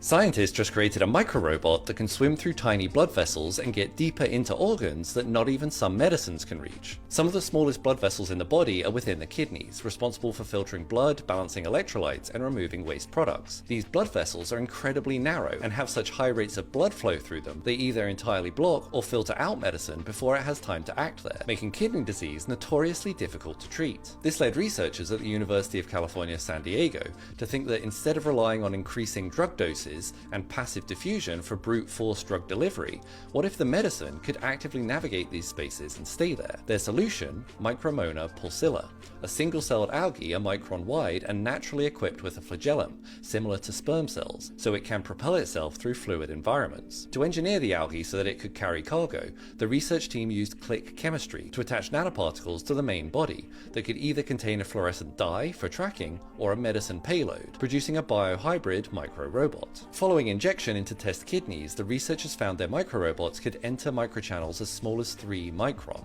overcoming the size barrier previously limiting other drug delivery methods. But they also found the microrobots stayed in the kidney much longer than conventional medicines. For a control group, the researchers took the same algae type coated with nanoparticles, but without the flagella, and found that 50% of them were filtered out by the kidney in just under 1 hour. However, for the fully intact microrobots, over 50% still remained within the kidneys 12 hours after the initial injection. These microrobots' propulsion systems allows them to hold position against the fluid flow and embed themselves deeper in the organ to avoid being flushed out by the bloodstream. I'm not leaving. The next step for the researchers is running preclinical trials that show that this longer retention time helps drugs work more effectively to deliver treatments. And finally, to prove the power of Nanomachine, son. If you like science and solving real problems by giving pond life a payload, follow for more.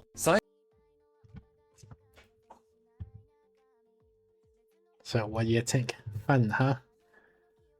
It's pretty amazing. How do I preface this? I've been getting these ads, or it's not, okay. There are some ads on TikTok that are just like, it's crazy. And that there are ads like this, and they're always from Chinese companies for whatever reason. So here's the advertisement. Baby.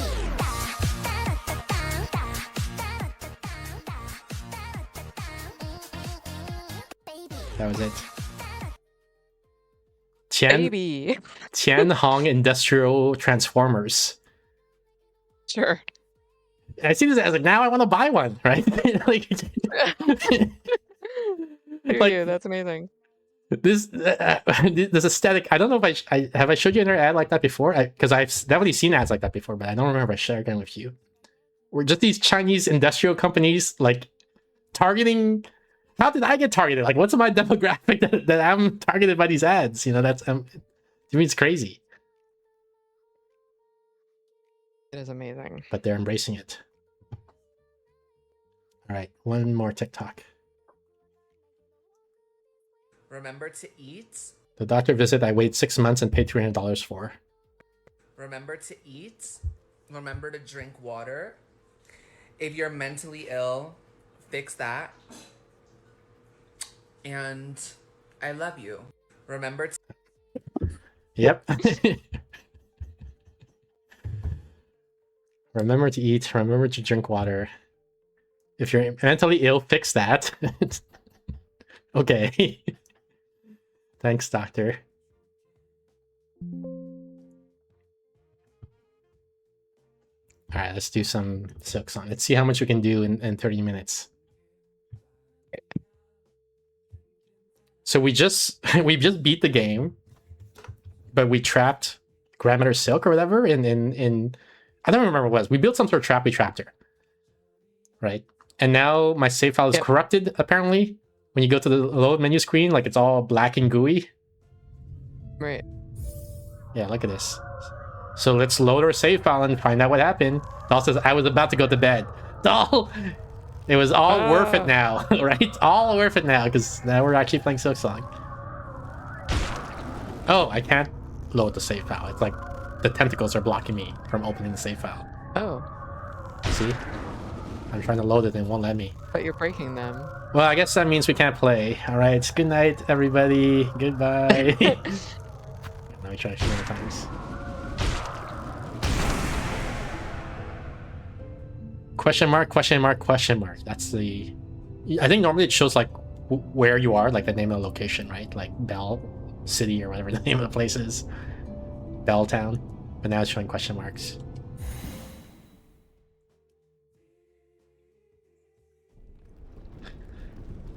That scared the crap out of me my first playthrough.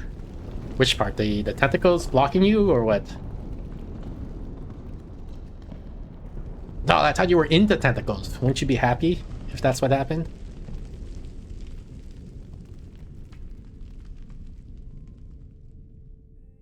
You know what would be cool? If Hornet were dead at this moment, and now you play as the knight from Hollow Knight. What do you think? Should I pitch that to Team Cherry?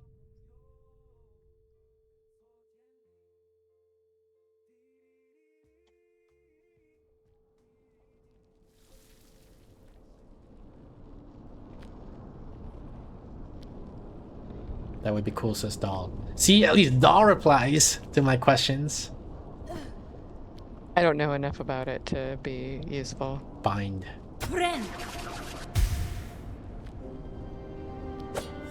New objective. What's my new objective? After the fall, discover the fate of Farloom. All right, so I'm trying to remember, I can't remember the story. So supposedly, all of Farloom is under the oppression of the Grandmother Silk, right? But and in the other ending where we just kill Grandmother Silk, we then become the monarch or something like that. So it was sort of vague about that. But then the implication is like the people are still oppressed even though we took over. So does that mean we're a bad guy, or does that mean power corrupts or something? I don't know. But now because we trapped Grandmother Silk, that means the people are free now? Question mark. And I guess that's what we're about to find out, right? We're gonna find out, is everybody happy now? Did we get the good ending? Did we do something good or did we do something bad? I hear some screaming in the distance. Someone's shouting at me. Is it Grandmother Silk's scream? We could go down there. We can also go down here. Alright, let's... Oh. This looks fragile, yep. Okay, before we go down there, then what's on the other side? What is this? Can I go in here? What is this thing? Is this fragile? Oh no, don't tell me I'm on my bad pogo. I lost my freaking... my crest, or whatever they're called.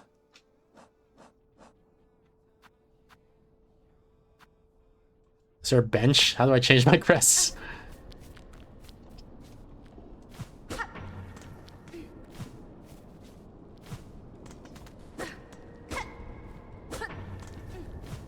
I don't even know what this is.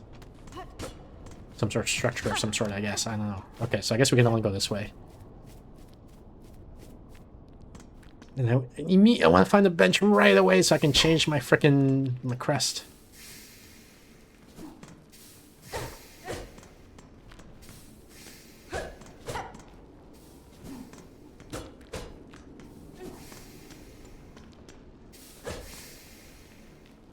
Nope, this is bad. Thought maybe there might be a secret down there, but there was only damage and pain. Oh, I'm weakened. And my screen's blurring.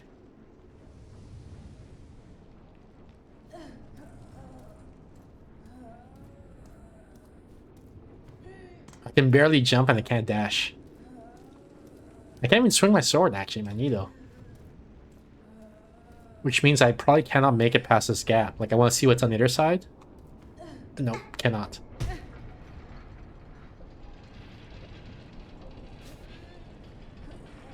Do you hear someone? Or is it me? Am I just hearing my own moaning?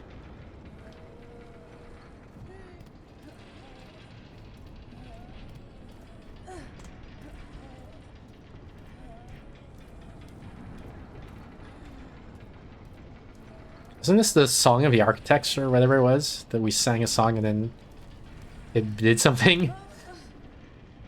Like as part of the main quest. But I didn't really understand what it... Like it opened up... Maybe it activated the elevator, right? That took me up to the lace fight or something like that?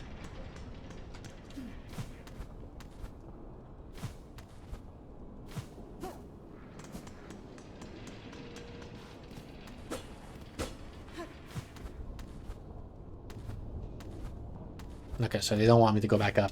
Because there's clearly a path I could take to the right, but they don't want me to explore that and find out what it was, I guess.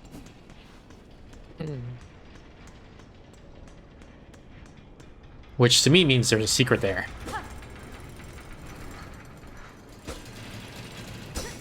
We can break that, looks like. But before we do... Do I have a map? I do have a map. Where am I? We don't know because I don't have compass. But we are somewhere in Cogwood Core. Okay. Alright, let's break this before we go too far. Can we not break this? I thought we could break this. There was a previous VOD where you, Steph, and Doll were also there. Doll was also there. Where I talked about like how games have... This game, and games in general, signal to you when something is breakable, right? It was the lanterns that I did not realize you could break, the fire lanterns. And Doll was like, you can break those. And I'm like, well, the game signals that I can't. And this thing initially it signals that I can because it's like cracked, and when I hit it, you see like it's shaking and like smoke's coming out. But now I'm hitting it like a whole bunch of times and it's not breaking it. So now it's like, well, maybe I can't break this. Maybe it's not breakable. So if it turns out it is breakable, I'm gonna be disappointed because it really signaled to me like it wasn't breakable.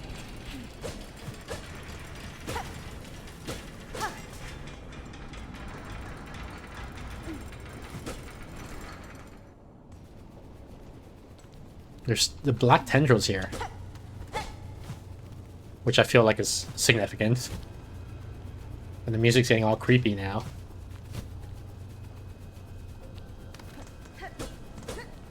Like a jump scare's gonna happen soon or something.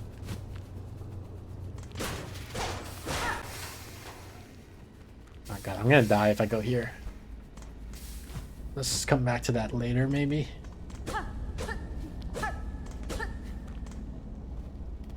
Or maybe that later is very soon, in fact.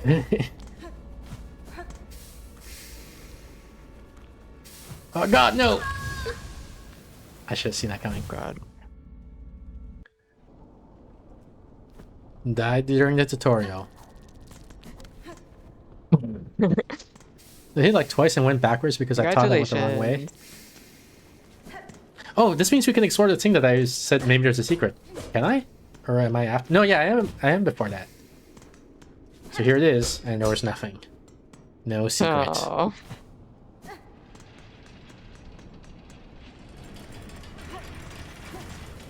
Oh, this. Oops. Ah, I hate the new pogo. Gosh darn it. We really need to find a bench. Okay. Yeah, so I can switch back to my other pogo.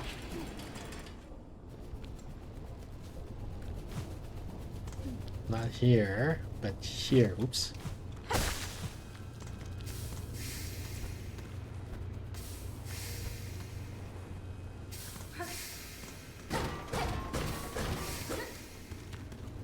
I feel like this rock is gonna fall on my head as soon as I go down there.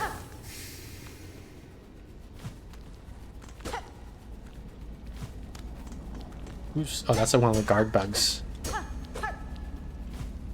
Oh, shit. Almost got me. Sneaky, sneaky. Are these guys dead? Is this a boss room?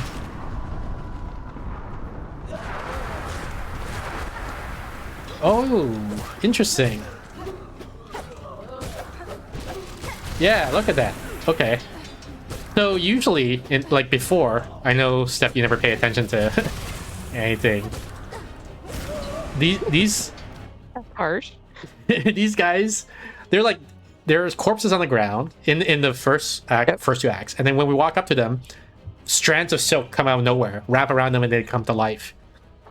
And I was like, are they puppets, or is this free will? What is going on here, right? And then, Right. and we still don't know for sure. Like maybe Remember that. it's all puppetry by the grandmother Silk, and that's why she's the matriarch over there. Now it's the black goo is circling them and taking control of them instead of the white silk. And they have new movesets now, right? Like that guy had that chainsaw thingy and stuff like that. They're like evil versions of themselves.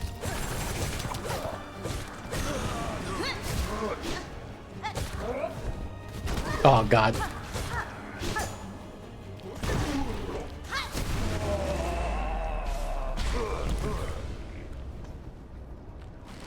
Oh, nice try. Almost got me.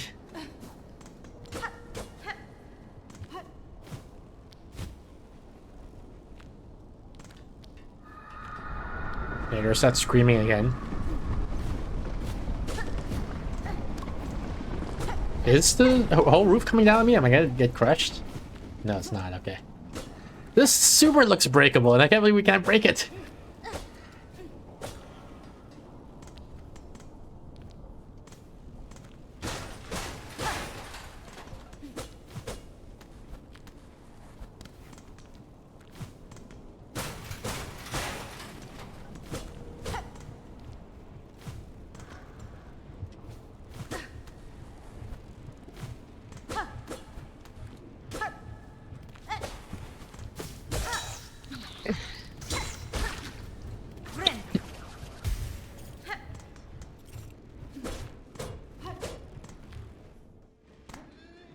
I'm weak again.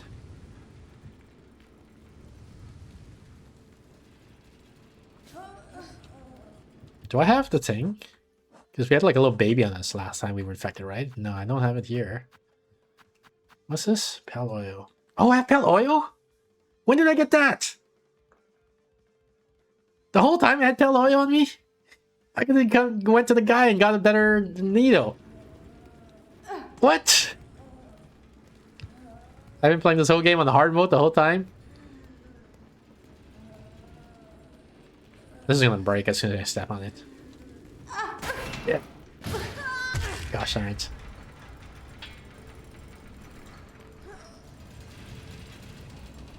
Maybe it's time to visit Pinmaster. Yeah, I mean, if the Pinmaster was still alive, because it seems we're in this weird post-apocalyptic world where everything went wrong ever since we killed or trapped the matriarch, the grandmother Silk. Like a doll dabbing on me.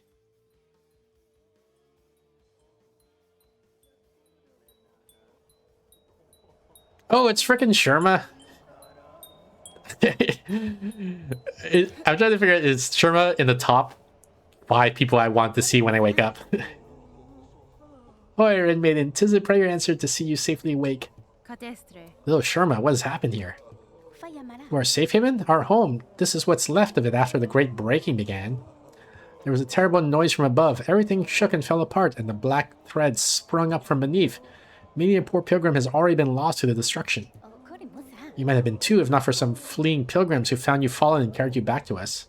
The black threads. I may understand their source. I must speak with the old caretaker. Do you know what has become of him? I see he has left you his garb. Oh yes, he charged me with looking after those remaining here. Said he had to confer with his family down below. Down below. Then they have slunk away to hide in their ruined chapel. Also, I like how he's wearing the caretaker's cloak over his hat. Yeah. I must pay them a visit. Thank you, Sherma. Stay safe and take care of your fellow pilgrims. Objective updated. Confront the caretaker and his family in the ruined chapel. Oh, we're gonna confront him? Yeah, this is all your fault. You told me this would save everything, but actually ruined everything. You're still here.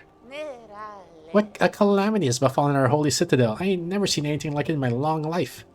Times like this, we must be sure to help each other. Dig deep, dear one. I'll be needing a lot of rosaries to survive what's coming. Do we have rosary beads? 30. No. That was the caretaker who said that, not Sherma. Yeah, I'm saying we need to go confront the caretaker, right? The mission is confront the caretaker, so we gotta go confront him. And be like, you asshole, you told us that this would save everything, and now it ruined everything. Alright, how do I... Where's my good crest? Here it is. Yeah, there we go. Look at this. Beautiful. Why is this empty? What do I want? I guess this one.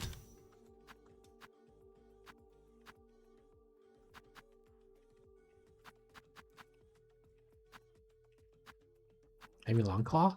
Oh, what's this again? Decreased cost of... Oh, yeah, I'm never using that.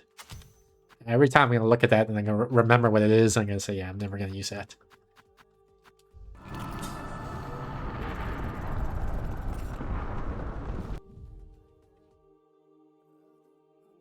The earthquake from that void trap was so strong it reset Hornet to her factory site. Yeah, what the heck?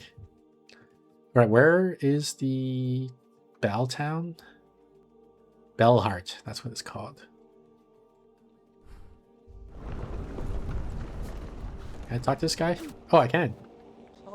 Oh, what new horror now besets us, dejected pilgrim. Is this fresh punishment for our sins, or yet another test to prove our faith? It is neither, good bug. In this disaster you bear no blame. Hold close your companions, and I will work swift to see this madness sealed. Oh, if we're no longer pilgrims, what are we? Minano.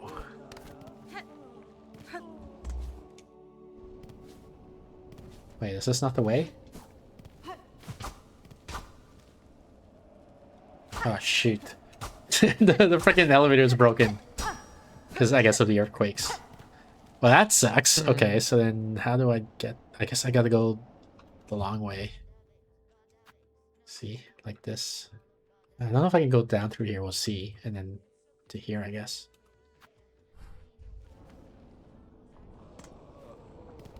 Or can I go this way? No, it's better to go this way.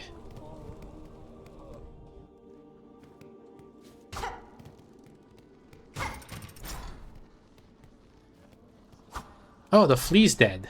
The bats or whatever. Hmm? Normally he's like hanging out here, right? And they're pestering me, but also I hear like chanting down there.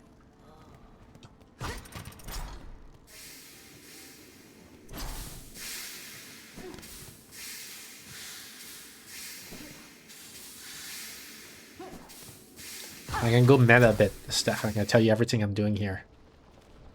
Every time I go to a scene like this thing, I look around, I every observation I make, I vocalize, and then I do hypotheses about what's the explanation behind everything I'm seeing. Mm-hmm. And that's how I find things to say during this stream. So everything's all dark and spooky now. And I think this is what the Silksong fans eat up. They want to know what the son who doesn't know already what the answers are to all the lore questions think is happening. What's their explanation for what everything I'm seeing? And, you know, did he notice this detail or is he missing it, and so on. So I'm noticing all the color is desaturated. It's not only dark, but it's like also less vibrant, all the colors. This used to be a bright and beautiful place, but now it's spooky almost.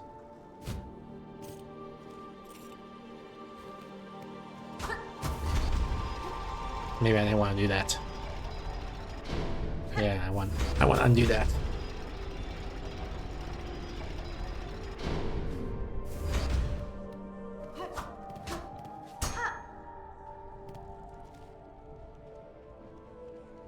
What's the vaults?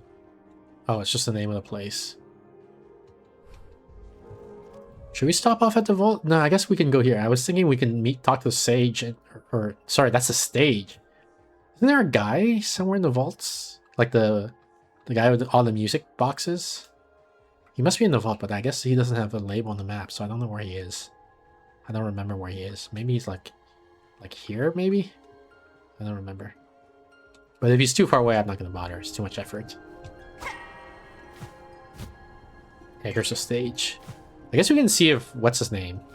The stage guy is anything new.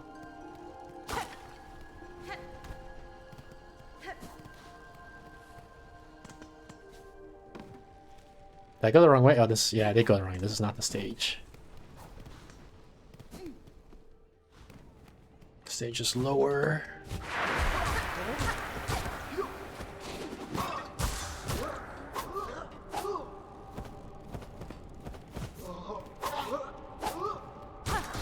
What the heck? They all have new movesets now, so it's like spooky. I don't know what they're gonna do.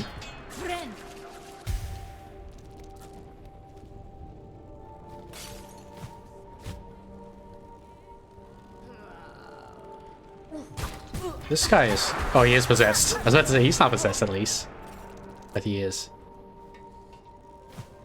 Just takes longer for him to manifest. Okay, here's the stage. Let's see if what's his name has anything new to say or do or whatever. Pimpello was his name, I think. No, it's all decrepit now. What the heck? Oh, the voices I'm hearing is the music. I never stopped the music. There's background music playing. Mm. Let me pause that. There we go. I was like, why is there weird voices? No, it's just dead silent here. And actually, while I'm at it, let me fix my browsers. It's not showing my Twitch thing. Here we go. It all says he's marked as a merchant. Well, I thought he would be... Oh, I guess he might be this thing. Yeah, too far. Forget it.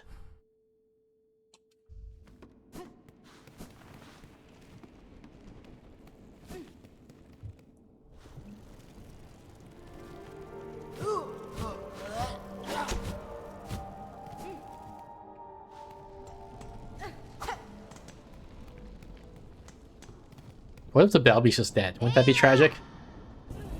Looks like he's not. Oh shit, what the fuck is this? Wow. It's like a lanternfly now. New objective? Descend to the bellway and defeat the hostile creature within. Nope. Here's the ventriloquum at least. Alright, time to rescue the bell beast, I guess. If he's not already dead.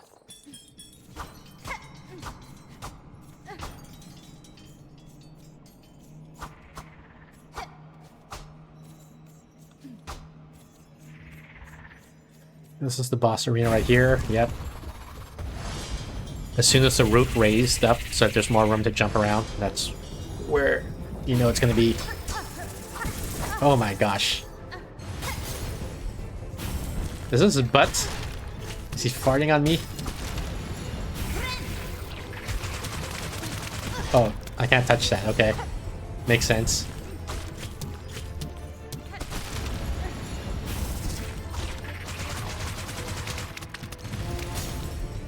What the fuck?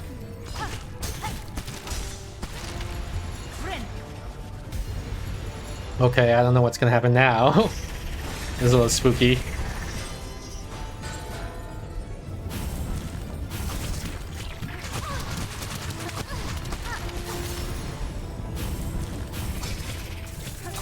Oh god. Come on. Oh god. What? That they explode?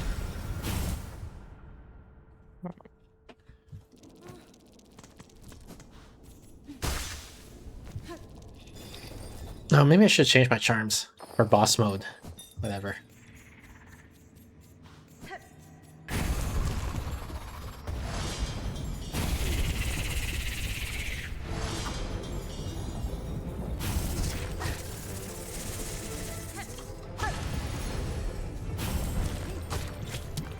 Gosh darn it.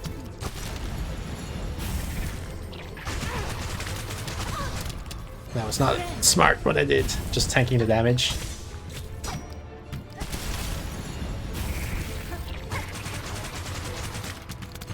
Oof.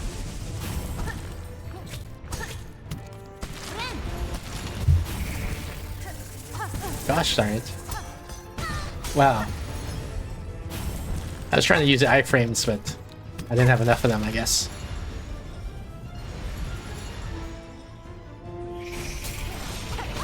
Gosh darn it.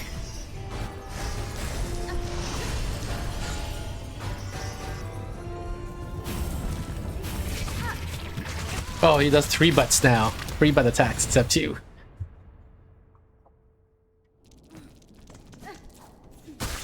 Alright, what would be a good anti-boss charm for this fight? I don't know if there's anything that great, actually. This one?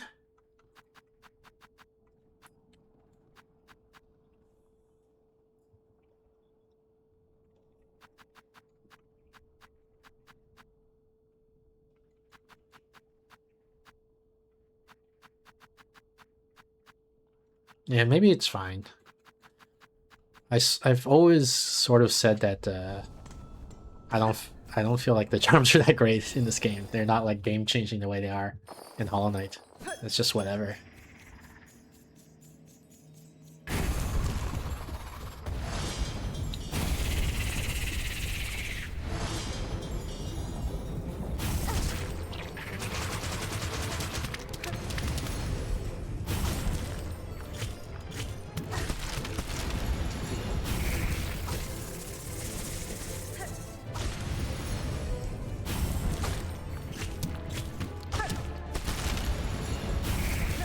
Oops.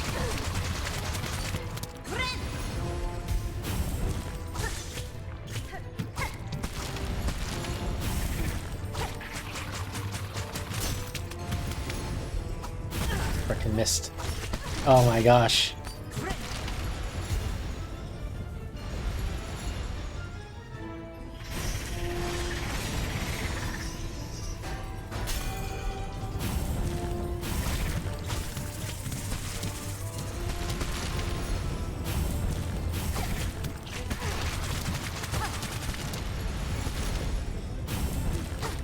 One, two, gosh, I hit 3. Oh no, I'm not in position. Okay.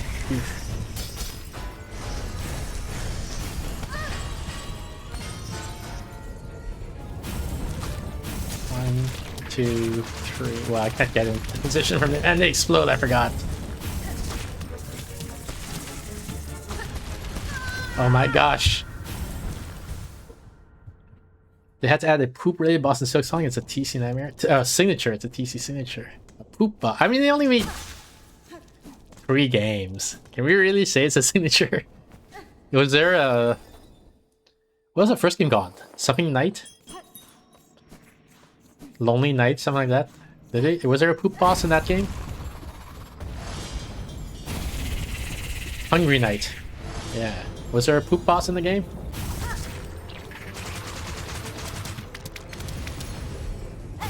Oh, I can't believe I timed that so luckily.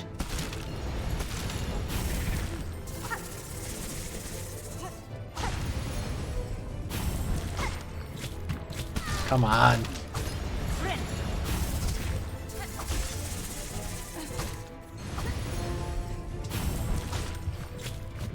Oh my gosh.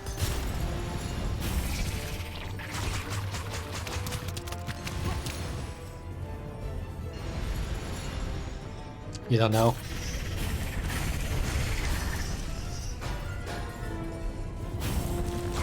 One, two, three. One.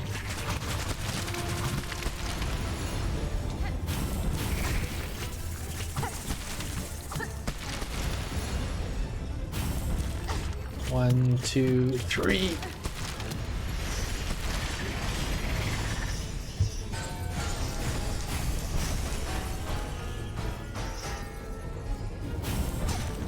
One, two, three. Oh, I thought that was gonna be his face, but it's his butt. Oh, I got so lucky there.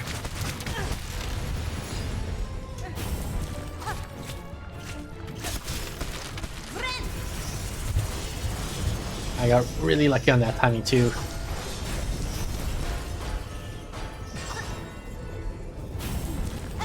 One, two, three. Ooh, I got 2 hits on this butt there. Oh man, I missed the swipe on that thing. Should've went for it.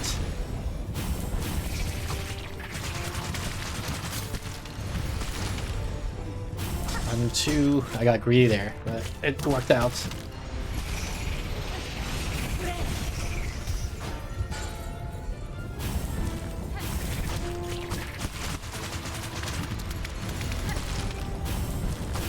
One, two, three.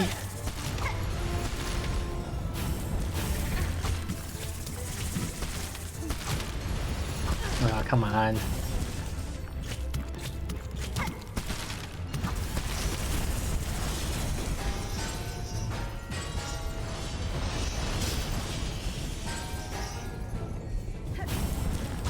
One, two, three.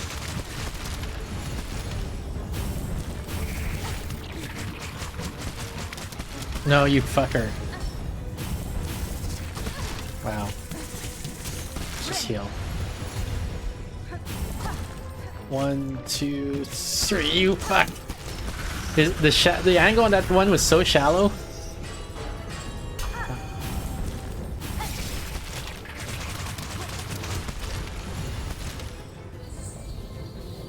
What the heck? Okay, new move, but nice. I got fucking jump scared by that move. I thought, is it still going on? Oh god. I don't know if the fight's over or not. Okay, it is over because we got the journal mark. I got so jump scared by that because I thought he was doing a new move, and I'm like, 3 HP, so I'm just about to die.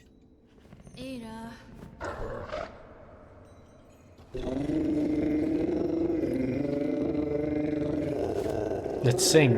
I am singing. I'm pressing it. Is it not doing it? Why didn't it play it? It also says Era. Oh yeah, it's babies. He, she, who knows? Oh god, now they're singing too. Congratulations, thank you. Learn the beastling. Wait, does that mean I can bell beast from anywhere?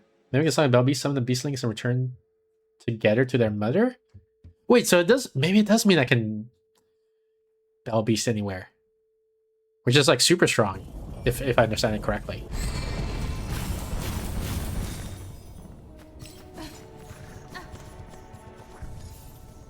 All right, we're gonna go to Bellheart because I want to get my needle oiled up, if you know what I mean.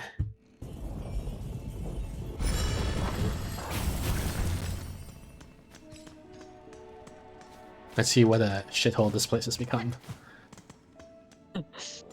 Yep, pretty bad.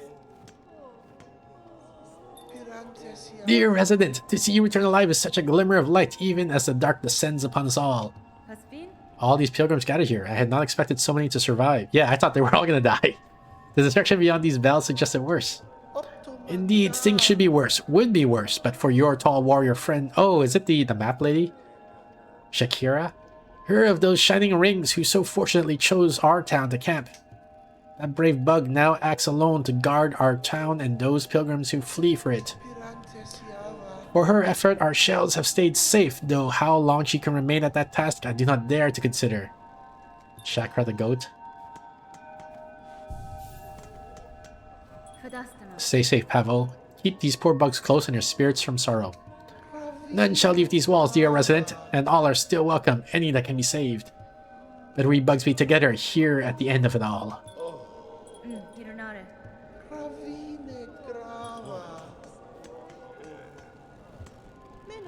Hello, resident. Welcome home. The world may quake and crumble and threaten its end, but while my shell stays safe, my shop stays open. Oh god, I'm so poor. Personal spa. No jobs. Probably can't even afford the nail upgrade now I'm thinking about it. Miss Courier, what horror here! The cave shake, crying pain of hurt most savage. And see all our poor friends below, newly found, crowded inside this home of bells, hearts fast for fear. But what for you? You are here to help, yes? The deliverings, they are needed now at most. When caves turn dark, the deliverings are essential more than more. Songclave supplies, Fleetopia supplies. Where am I trying to go? I don't think I'm going to either of these places. Songclave is like way up, right? And Fleetopia is also up, I think. Songclave is here? Yeah, this is Songclave and Fleetopia. Yeah, we're not going that way. Going to Bone Bottom. Does that have anything? Because it said delivery is all broke. Would you try again, Miss Korea? Farling's bugs are so much in need of your help. Queen's like, where's this going to?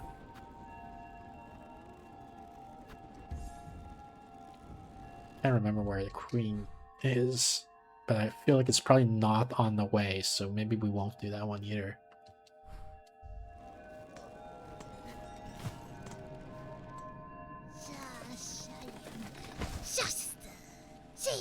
What now? What's all that great racket? What is it? Greetings, ma'am. It is only I. If you are disturbed by the rending of these lands, I fear some blame is mine to bear. Blame, is it? Ha! Those who come after us can apportion blame as they see fit. For now, my collection is the only thing that matters. I must protect it. It's my calling it is to gather the relics of the past. Look at my collection if you fancy. Look. More then, bring me more relics of the past. Records, seals, idols. Let's gather up the history of the world and hoard it all here, nice and safe. So she's the British Museum. Oh my god, it's closed! I have departed to pay my respects at the grave within the Great Wood. The grave within the Great Wood? Where the fuck is that? Maybe, is it here? Is this what they're talking about? Or it could be here. Is this even the Great Wood? Is there another place that could be the Great Woods? No, I feel like this has to be the Great Woods. So it's like either here or here is what I think they're talking about when you say the Great Woods. Pliny, yeah, Pliny, how could you? How's my house? Is everything wrecked or no? Everything's good. Nice. Well, as long as my house is good, that's all that matters. Alright, let's go to the graves of the Great Woods or whatever, I guess.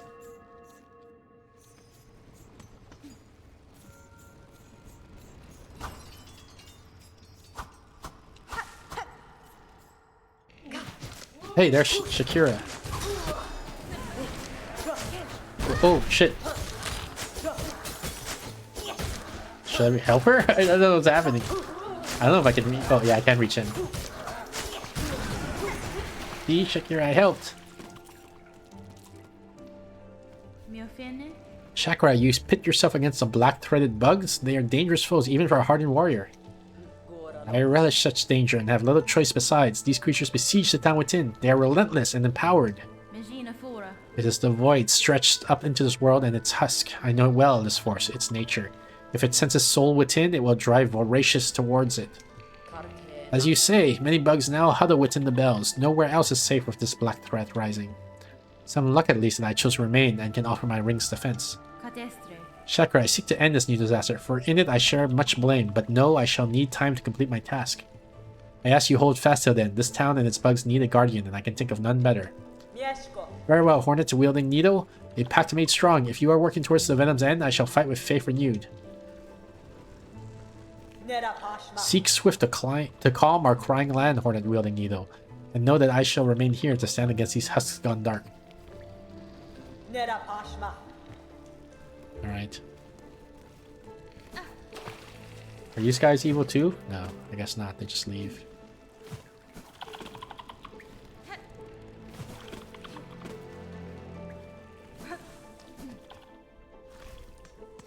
This guy looks like he's corrupted in some sense, because he's like pulsating black.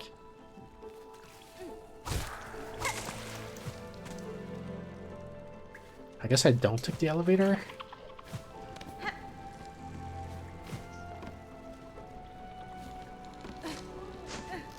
Oops.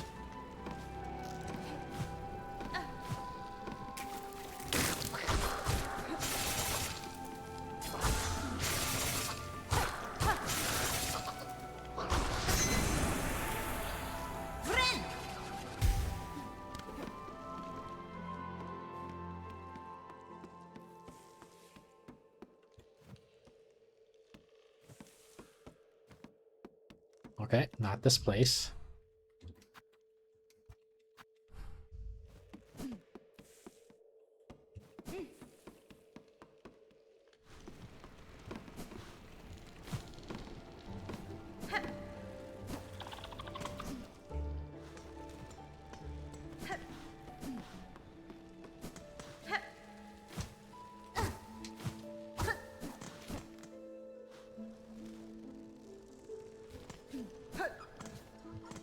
Is it here?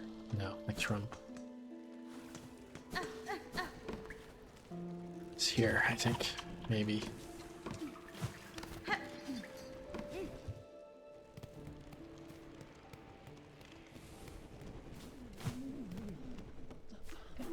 Oh shit. I thought they were all friendly, but no. Oh shit, there's more. I didn't realize it was gonna be an all-out fight.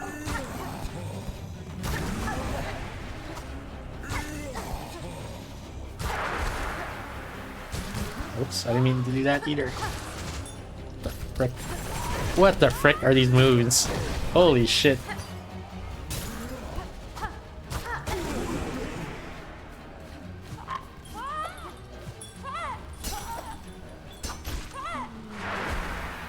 Oh god, he's empowered now, I guess. Oh, what the frick was that thing here?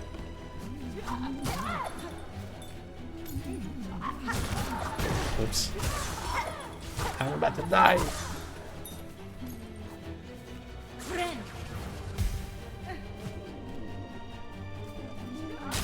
Oh, easy for babies. Oh god, there's more. I'm gonna die again, I think. Oh god, what the heck? No, I'm dead. I'm dead.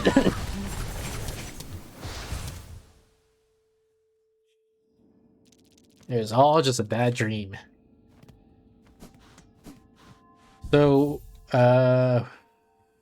Doll told me to use this in front of Chakra a long, long time ago.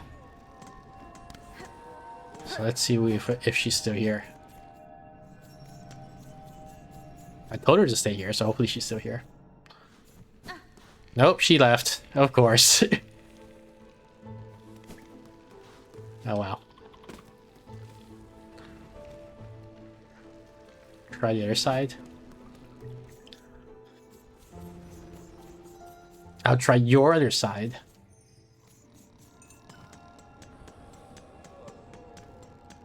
Goodness. This time I was always step the holy path and use her. I think they said the same thing last time.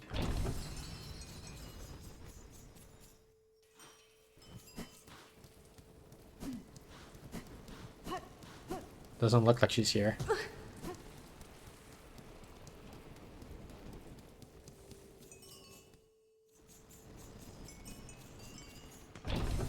But okay, so I guess she might be resting in Belhard. No, when did I get the oil? Do I get it from defeating Grandmother Silk, or did I get it some other place and I just never noticed that I had it?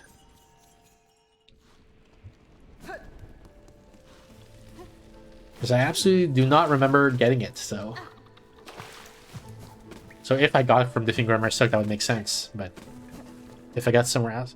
I found it in the Citadel? Really?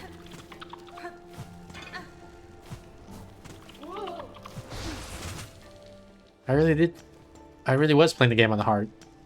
No, I did the Gorman quest a long time ago.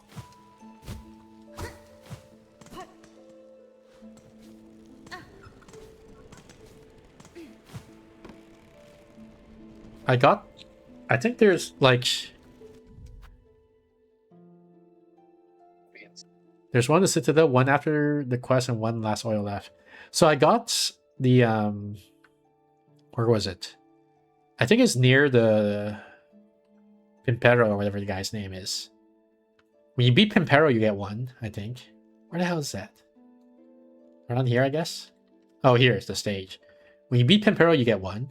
Because you go all the way through here and you get to here, right? And I think that's where it is. So I got that one first. Then I got the Gourmand quest second. And now there's this one, which I'm like, where did I get this one from? I don't remember getting this one.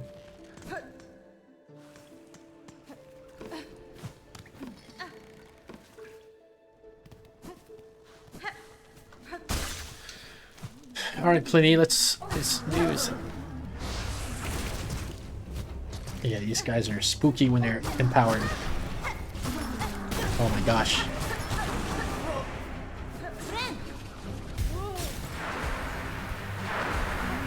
Let's use my tools.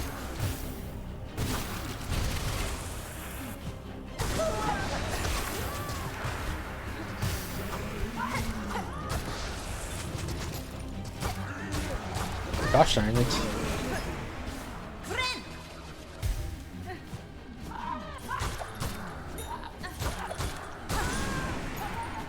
Alright, who's next?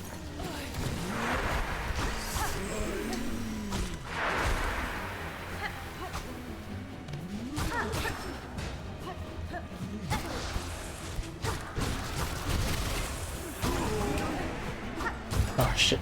Oh, did I parry that? Yeah, I did, I guess, because I'm full health.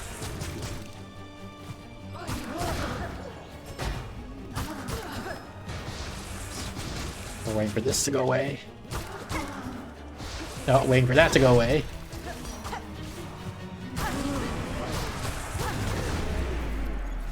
I guess that was the last guy because it went in slow motion.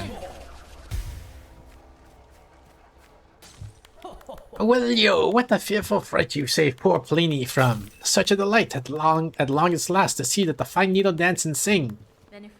These are deadly roads to honor, Pinmaster, especially with the black silk thread tearing the land apart. Your greatest chance for safety lies in Belhard with your fellows. You can protect one another and perhaps in time rebuild. Oh yes, of course. 'Twas not Pliny's wish to abandon his dear Bell friends, but with the world now ending, I had to come and say one last farewell to my sweet Melatola. I should be returning though, quite rightly. Our town will be in needing a Pinmaster's fine work now more than ever. How welly romantic it would have been had the lost pilgrim struck me down beside her grave to lie together forever as the world crumbled all around. But fortune has claimed otherwise, and perhaps 'tis best for this humble pinmaster to continue his trade a little longer. These uncertain times will bring much new work, I should think. That's fine. See you later on your journey home, pinmaster. If you encounter other bugs upon the road, I advise you to avoid them as you are able.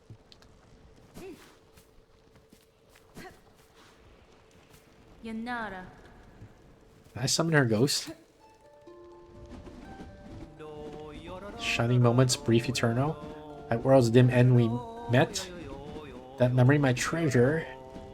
Claws touch warm whispers. Not worthy.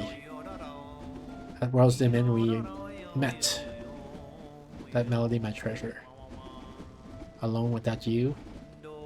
Shining moments, brief eternal. At world's dim end we met. Alright, time to try out the new move.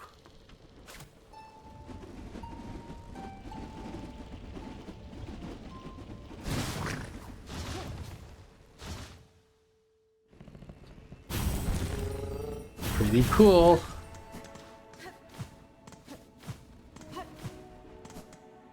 We're playing, that sounds like it was his lover's grave. Yeah, someone important to him.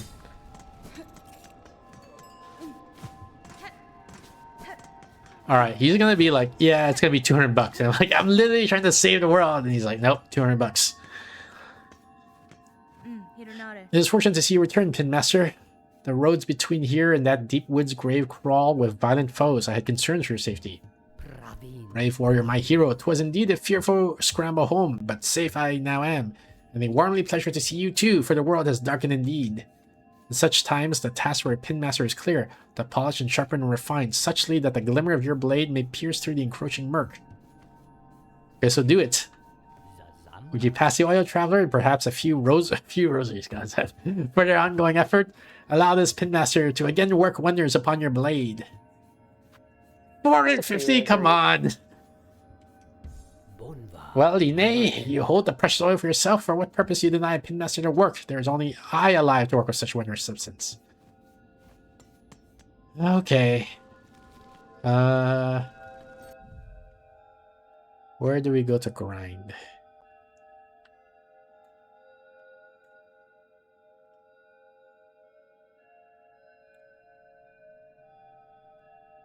I heard White Ward is a good grinding spot. She gonna drink it exactly. So I guess we go to Grand Bellway. Okay, how much money do I need? Let me see. So I need 450 from this guy. You save yourself and 2 charges. Yeah, exactly. I need 450 from this guy. Plus, let's say 900. That's 1350. 1350, 2450. Plus like 500 for the girl in up here somewhere. So like 3,000 basically is how much I need.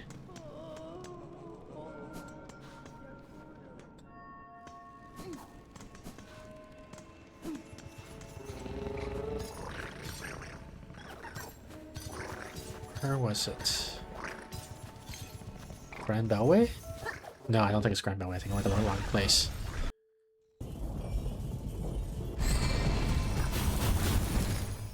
Oh, it was Grand Bellway. Okay, then White Ward is this way.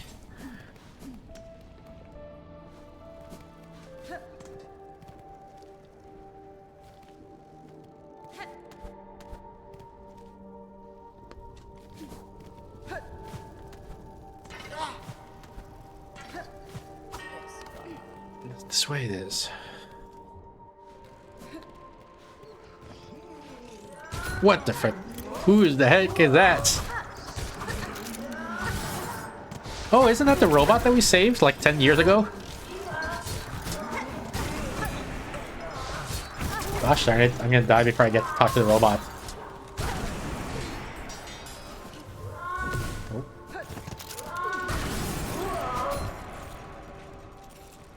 You remember how we fixed the robot and we were like, oh, okay, goodbye. And he was like, I'm here to protect the city. And then we're like, well, the city's dead, so you're kind of out of a job. And he was like, okay. Nah, you don't remember. It's alright. Did you ask me if I remember? The robot that we just talked to, that we just met. Yeah. Do you remember him? Yeah. Okay. Well, there he was again. Isn't that exciting that we're seeing him again? After 10 years or whatever. Yeah. Did I forget? I forgot to sit on the freaking bench up there.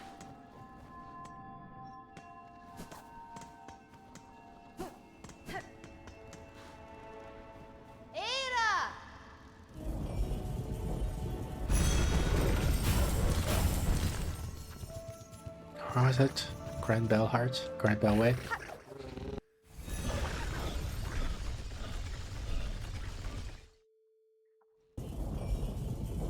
Is there a bench here? There's gotta be, right? There we go. Bench.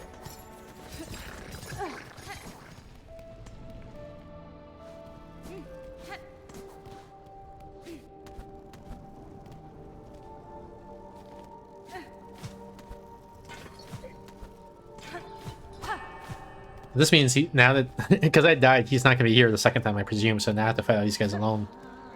Yeah.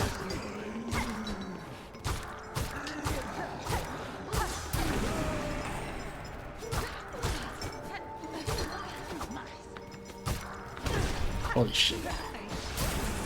Oh my gosh! Let me get my freaking charms for my money before I lose it all. Where was it? That hits me? Come on. Is it here? Did I pass it? There it is.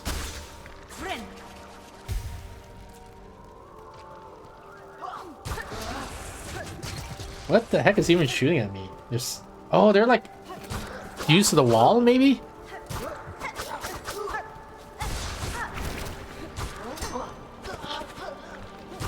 That attack that the guy just did is a Hollow Knight reference.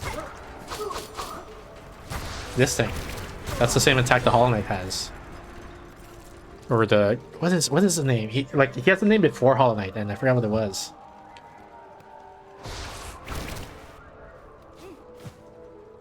I wanted to say Grey Prince, but Grey Princess is out. Pure Vessel. That must be it. Yeah. It's a Pure Vessel move. Look at this guy just chilling. Oh, never mind. We're leaving.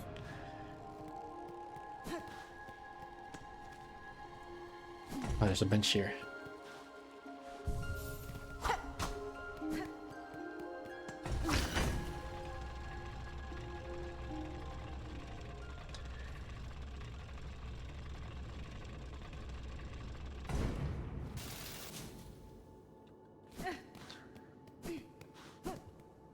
Pure Vessel, yeah. See? All remembers. Remember how spooky this place is. Oh, we need a... Do I have a simple key? No, I need an ornate key, I guess.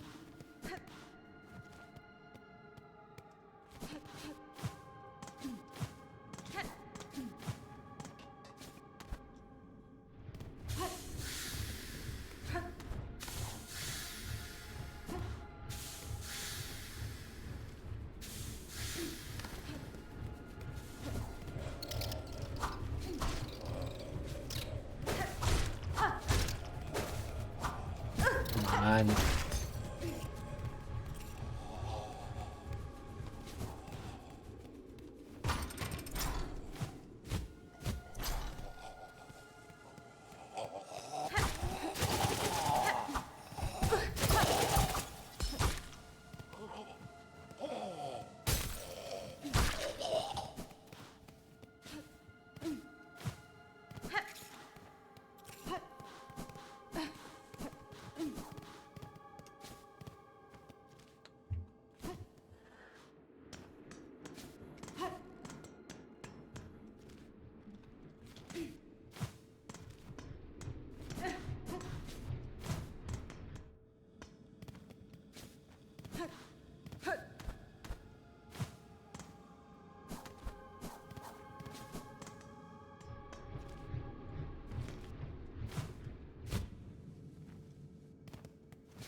Where the heck is this place where I'm supposed to go to farm?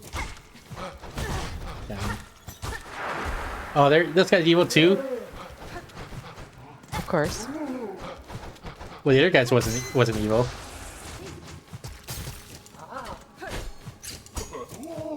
Oh god, come on. No!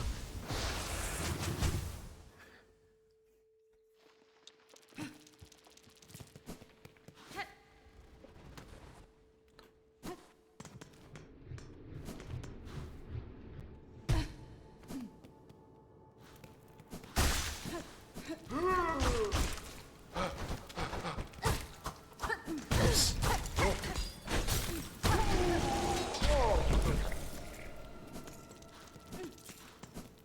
There's a room somewhere. I can't remember where it is, but there's a room that's apparently a decent farming spot in Ward.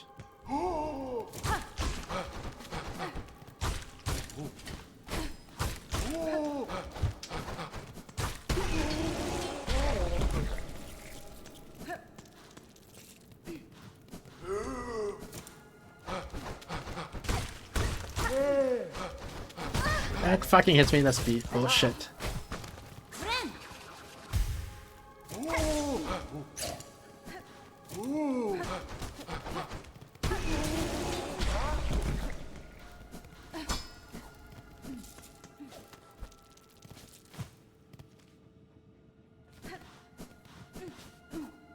Oh, maybe it's this room. Let's see.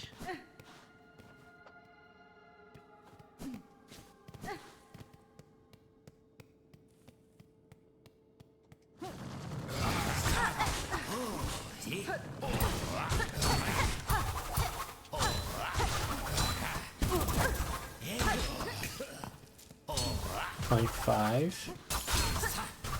Holy shit. I'm gonna die. Another time. So $50 for doing this room.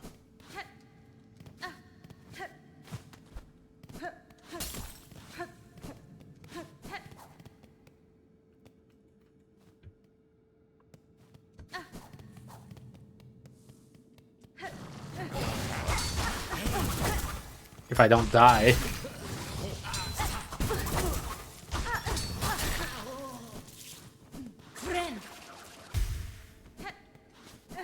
I need to learn how to do it without taking damage.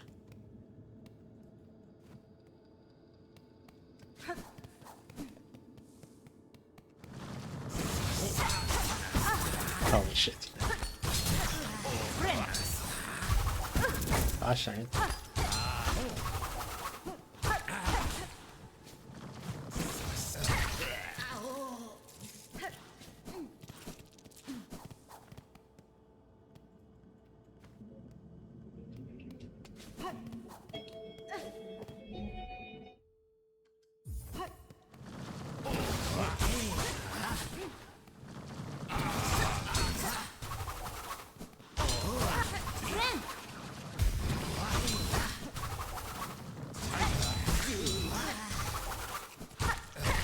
Okay, getting better.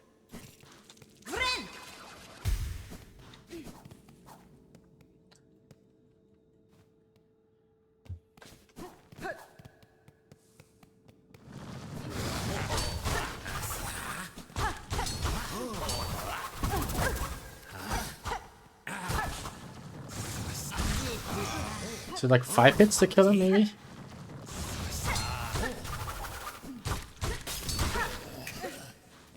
Yeah, it might be 5 hits.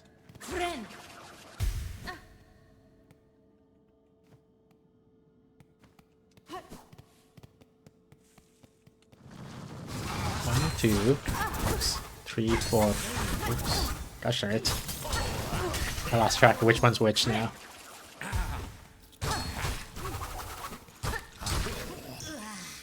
That one was 4, but I think I did hit him like one time like before that, so I think it is 5 hits.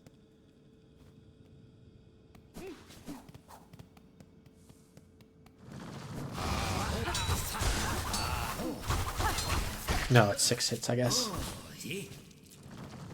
1, 2, 3, 4, 5, 6. Yeah, 6 hits. Okay.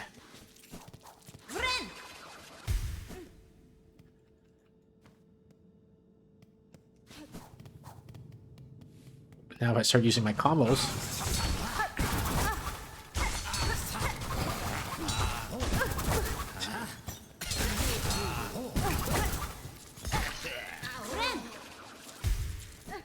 Not an effective use of my combo. What's my silk skill? Let's see. Right bumper. Okay, let's see how that goes.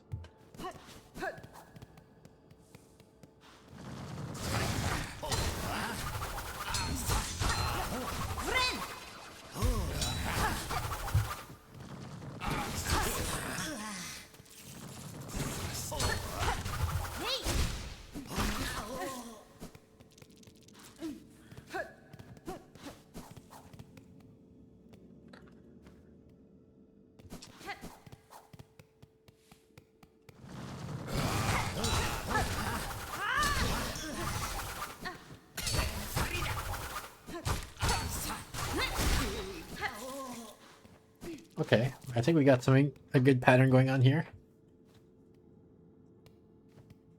Steph, tell me more about bee intelligence. I don't have anything more about the intelligence. I'm sorry, I'm kind of sleepy. I'm not being very entertaining.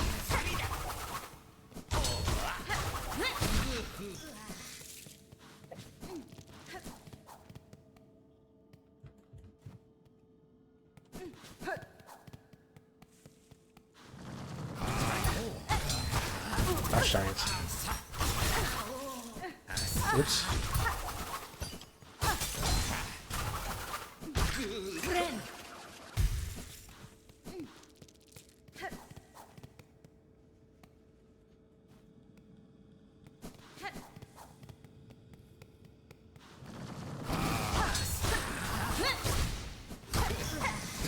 Oops.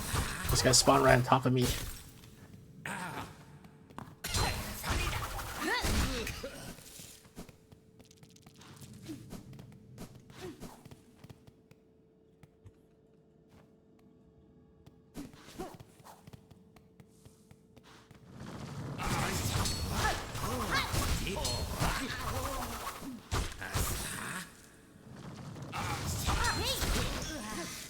Looks like the needle skill does about 3 hits worth of damage, so it's like 6 hits with an L attack, and the spear counts as 3 hits.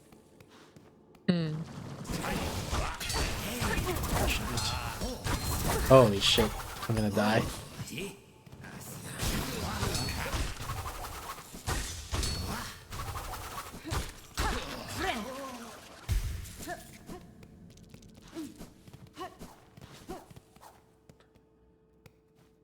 It's a lot of rosaries.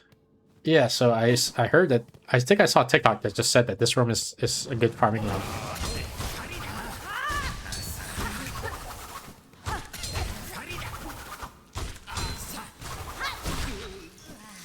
Looks like you get 50 per go. I guess you can get more if you wore the thing. You know, the thing that says you get more rosaries, but you lose more rosaries if you get hit or something like that. And then you just practice to do this room hitless. Oops. Which I don't reliably do yet. I get hit. So I don't know if I can do this room hitless. So I don't know if it's a good idea to wear... It's called like the Thief's Badge or something like that. That says that... I don't remember what it says. But you get more rosaries, but you lose rosaries if you get hit.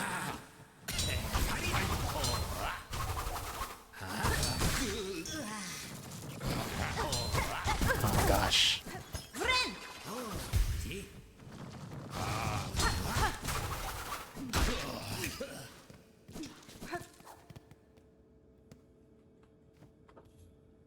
And maybe there's a better silk skill I could equip also that would be good for this room, but I don't know. I barely ever use the silk skills, so I don't know what's good. Gosh darn.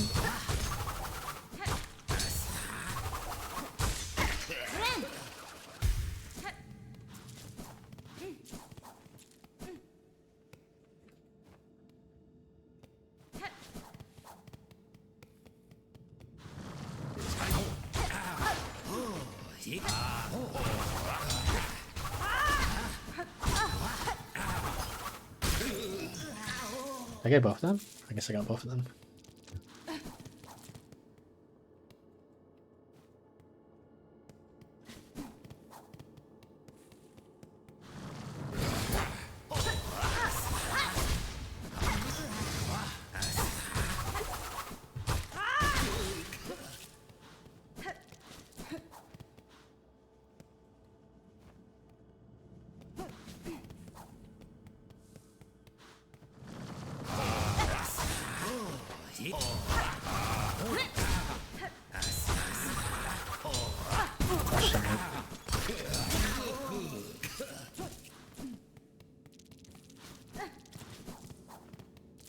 I need some silk for healing. Are you seeing how? Yeah, I'm trying to get 3,000 so I can buy everything basically. I tried to add up the counts of the value of everything, and I came up with a total of 3,000. Oh shit. Hot tub is 1,000. Something else is 400. Something else is 500. The needle also is another 400. I think it added up to about 3,000.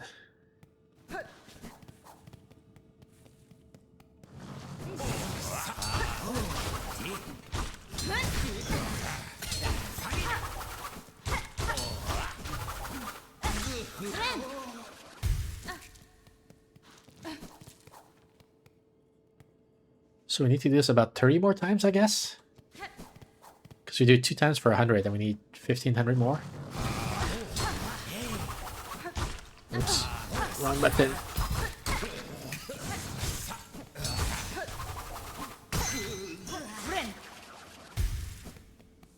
I guess I didn't need to heal for that. So let's see, 28 more times.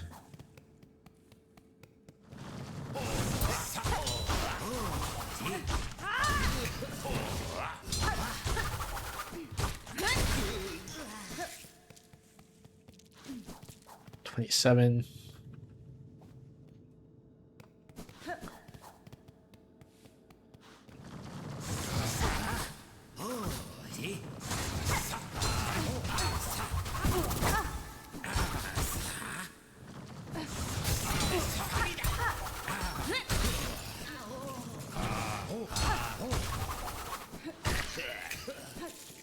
$26.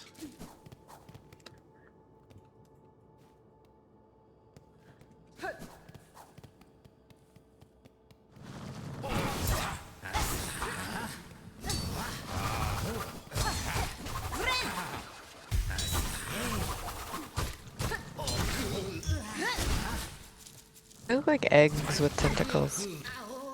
They do. 24 more times.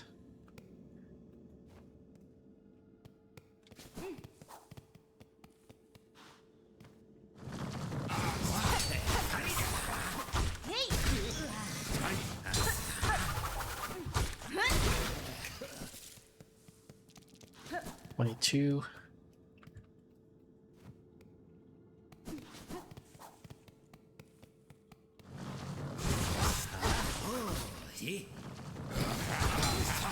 Oh my gosh. Oh gosh.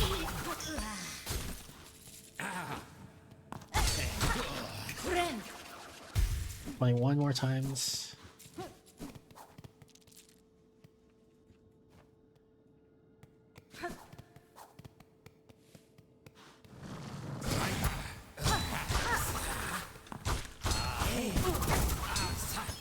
Oh my gosh. God.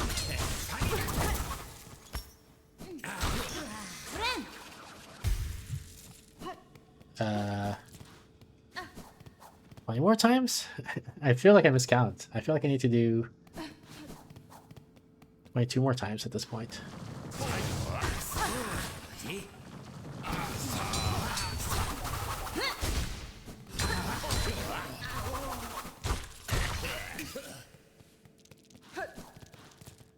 So now it's 20 more times, I guess. Or 21, I mean.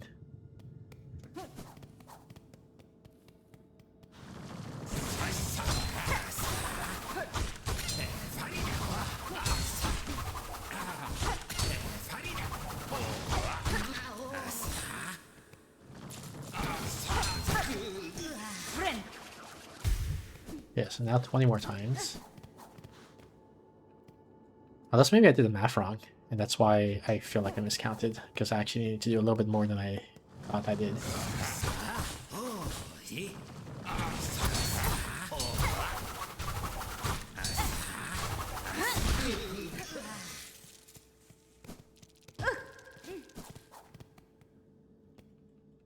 "19 times, I think.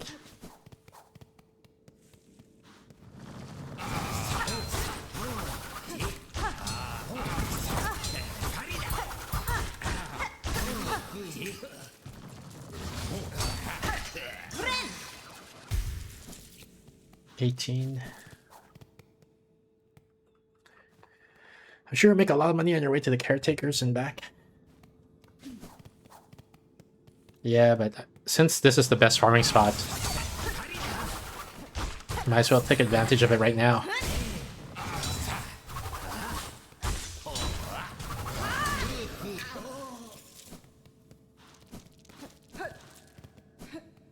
Because I'm sure we'll have to buy more stuff too. Like, you know, there's like I haven't gone to what's the guy's name? Swindle's shop or whatever. So I'm sure he has some stuff for me to buy too, which is not included in the 3,000 that I calculated.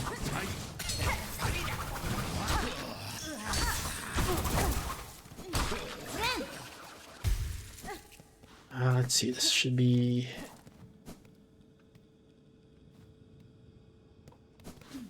Why do I feel like I'm... Oh, 8. Okay, so like 16 more times.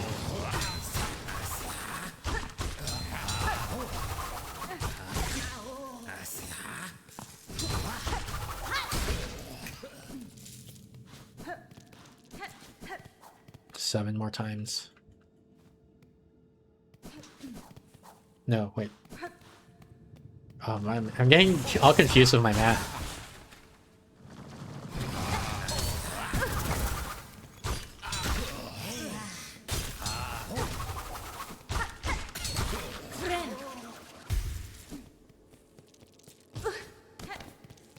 $14 more times? Something like that?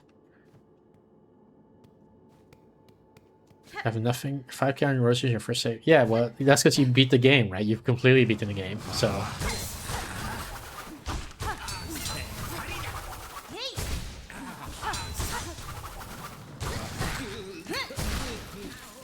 Does Steph have a favorite NPC? Steph, who's your favorite NPC?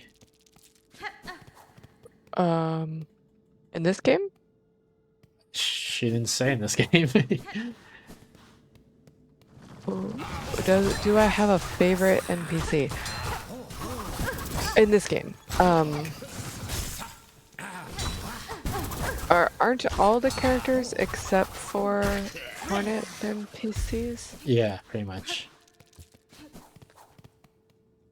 I liked Grandmother Silk in the first version.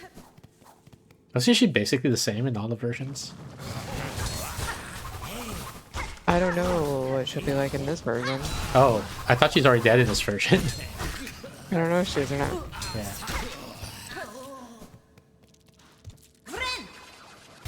Doll says, "Me too!" And she's celebrating with those confetti, a cat throwing confetti into the air. We just must be objectively right.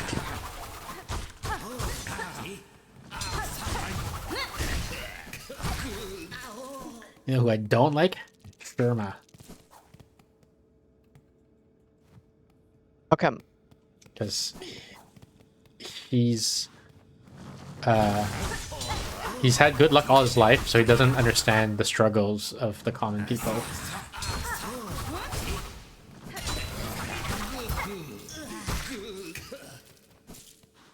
Also, what? Who doesn't like Sherma? Sherma's like, you know, the rich kid in college, and he's like, or he or she is like, hey, you know, you want to go with me to Berlin? And they're like, you know, I can't afford it. And so why don't you just ask your parents for money? That's why I don't like Sherma.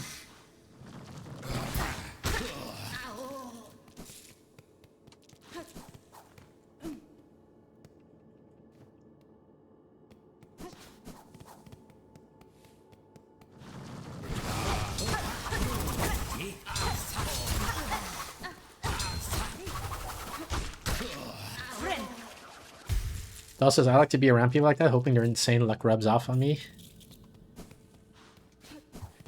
Yeah, I guess, I mean, in some sense, I like to be around them, but I don't like them as a person.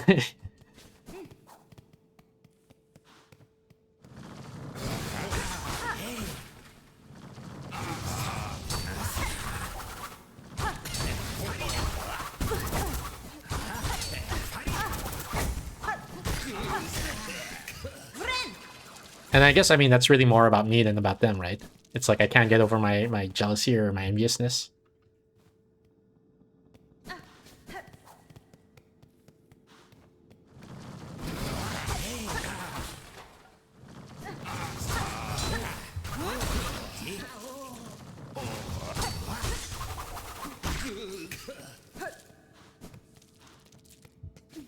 Let's see.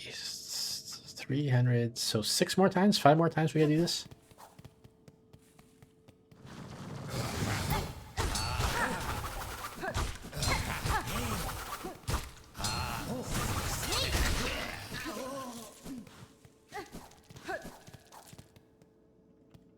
Four more times.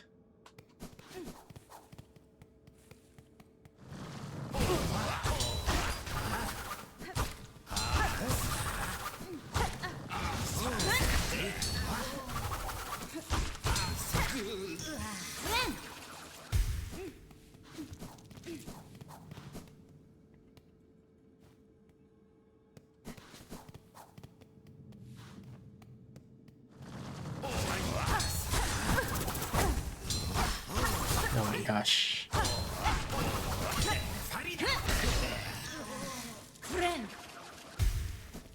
Two more times.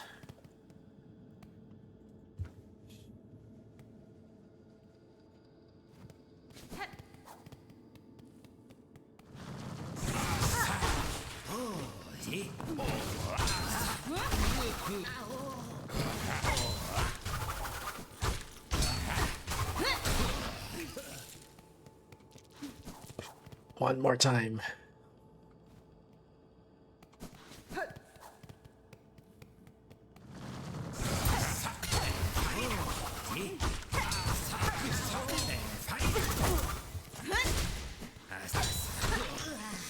That's it, we got 3,000.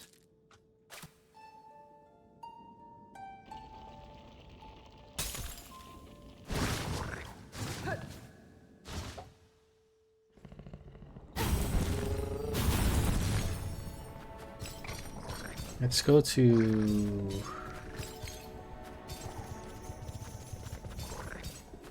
Wait, where am I? It works. Can I take the freaking ventriloquums to whatever it's called up there? Memoriam? Is that what it's called? No, that's not what it's called. No, it must be gone.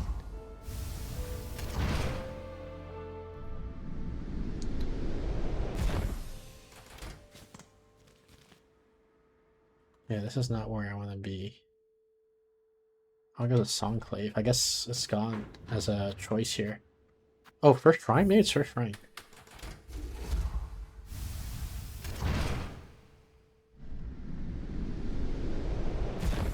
Yeah, this supposed to be it. There we go. Now we got our access back. Nice.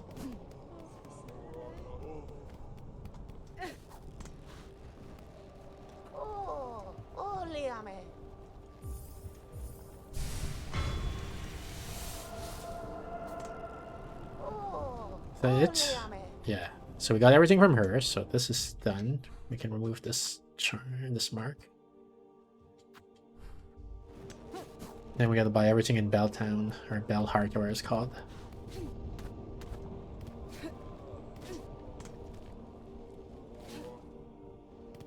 Yane, welcome in. How are you doing?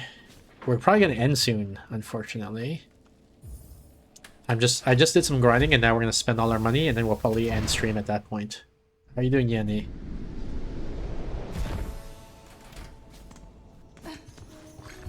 Good, staying up, taking care of my dog. Nice. And the person that you hear in the background who won't stop yapping is Steph. She's feeling very talkative today. I was talkative and then you wore me out. I wore her out with all my yapping. Okay, let's buy the pin first, so that if I miscalculate and run out of money, the thing that I... For sure I have the pin and not the hot tub.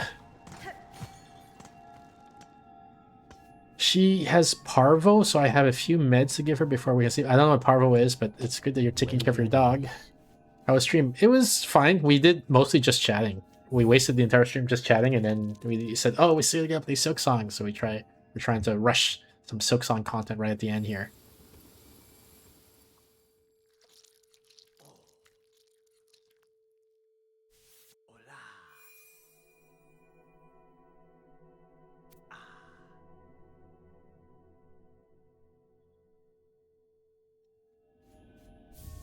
Needle sharpened. Freaky Anita, exactly. Well done. What a miracle to work again upon steel so fine. Few pins left in Farloom could attain such a sheen. You must tell me, traveler, wherever did you come upon so splendid a weapon? Blade was a gift given by a noble tribe of my homeland. They forged the strongest steel, though it was rarely seen beyond their hive. That tribe is now long past, and with them the secrets to their craft. If they are gone, it's a rarer piece than would be guessed. But what grand luck for this humble pitmaster to have worked with such a fine weapon. If ever upon your long road more oil is acquired, seek my service with haste. Who knows what form we could find deeper within your blade sharp as steel. So he's implying that we can level the blade even further than this? Because in Hollow Knight 1, you can only level it up 3 times. I like how when I do the superhero drop, everyone like gasps. Yeah, he says, I haven't streamed in a bit, but once my dog is better, I'm def finishing Requiem. Requiem is too spooky. I don't understand how you can play that game. What does your Neo look like? Hang on a second. Let me finish shopping and I'll tell ya. If I only get one, I guess I want the multi-binder.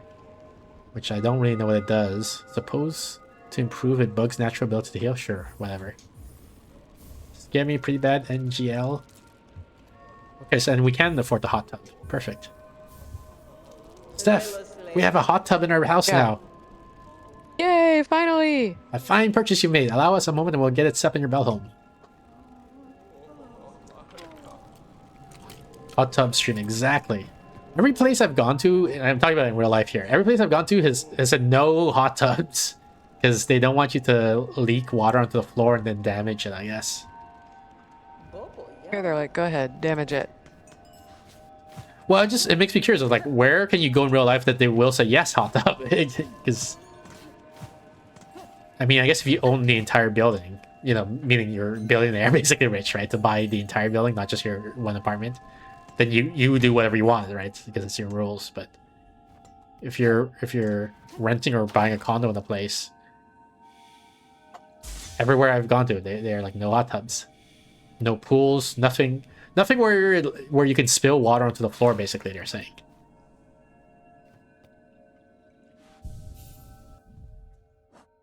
Okay, what's this spool extender thing I got? Or here, multi-binder. Extends the act of binding, but increases the healing. Oh, okay, I see what it is. Nah, probably not good. You love pools? When are you gonna do a pool stream then, Yanni? I guess this is where we stop. Let me sit on bench just in case, because I'm paranoid about saving. There we go.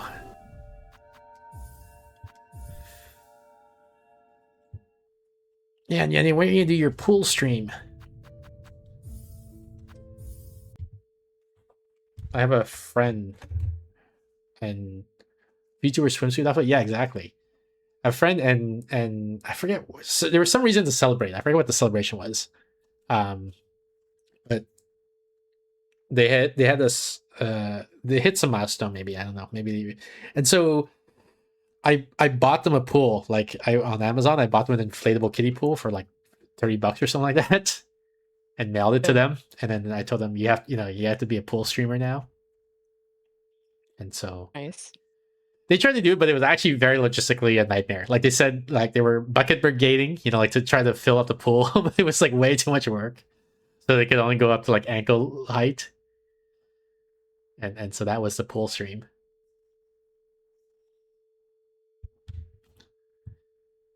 All right, Steph. See you later. All right. Sorry that I got all tired. It's okay. Bye. Bye. Let's see. Interact. Play. Also, the water must get cold quite fast and type. Yes, it was. I mean, it's like having a bath, but like not hot water, right? You just like fill the bathtub with water and then you just let it reach quote unquote room temperature, but then it feels colder because the I guess because the water has like a specific heat so that it absorbs heat from your body more, so it feels colder. Doll says, good night, Steph. Good night, Good night, Doll. Yanni says, I would play a whole game in kiddie pool, but that's all I can give. Fully closed bathtub stream. I mean, you're a VTuber, so you can do, like, you can be fully closed, you can be in swimsuit, whatever, right? It doesn't even matter. Good night, Yanni. Well, thank you, everyone, for tuning in. That was Silksong with Steph. Regular schedules, top of the corner of the screen, every Thursday, 7:30 p.m. Pacific. That's about 3 hours ago in your time zone. We got these Steph Thursday streams where we'll be playing Silksong for the foreseeable future. Every Saturday, 6 p.m. Pacific, that's about 4.5 hours ago in your time zone. We got the solo Saturday stream where I play random games from my review queue. We got the Discord. Join the Discord for updates to the schedule and any announcements for off-schedule streams. Today is Thursday, so tomorrow, Friday, we are playing Paranormal Night Shift with Shen Shiny. Saturday, we are playing Unplugged with Gremlin Girlfriend, and then after that Saturday stream, I will be posting the updated schedule to the Discord, so check that out. And yeah, I think that's it. Thanks again, everyone, for tuning in. I'll let you guys enjoy the rest of the cat party while I look for some to raid.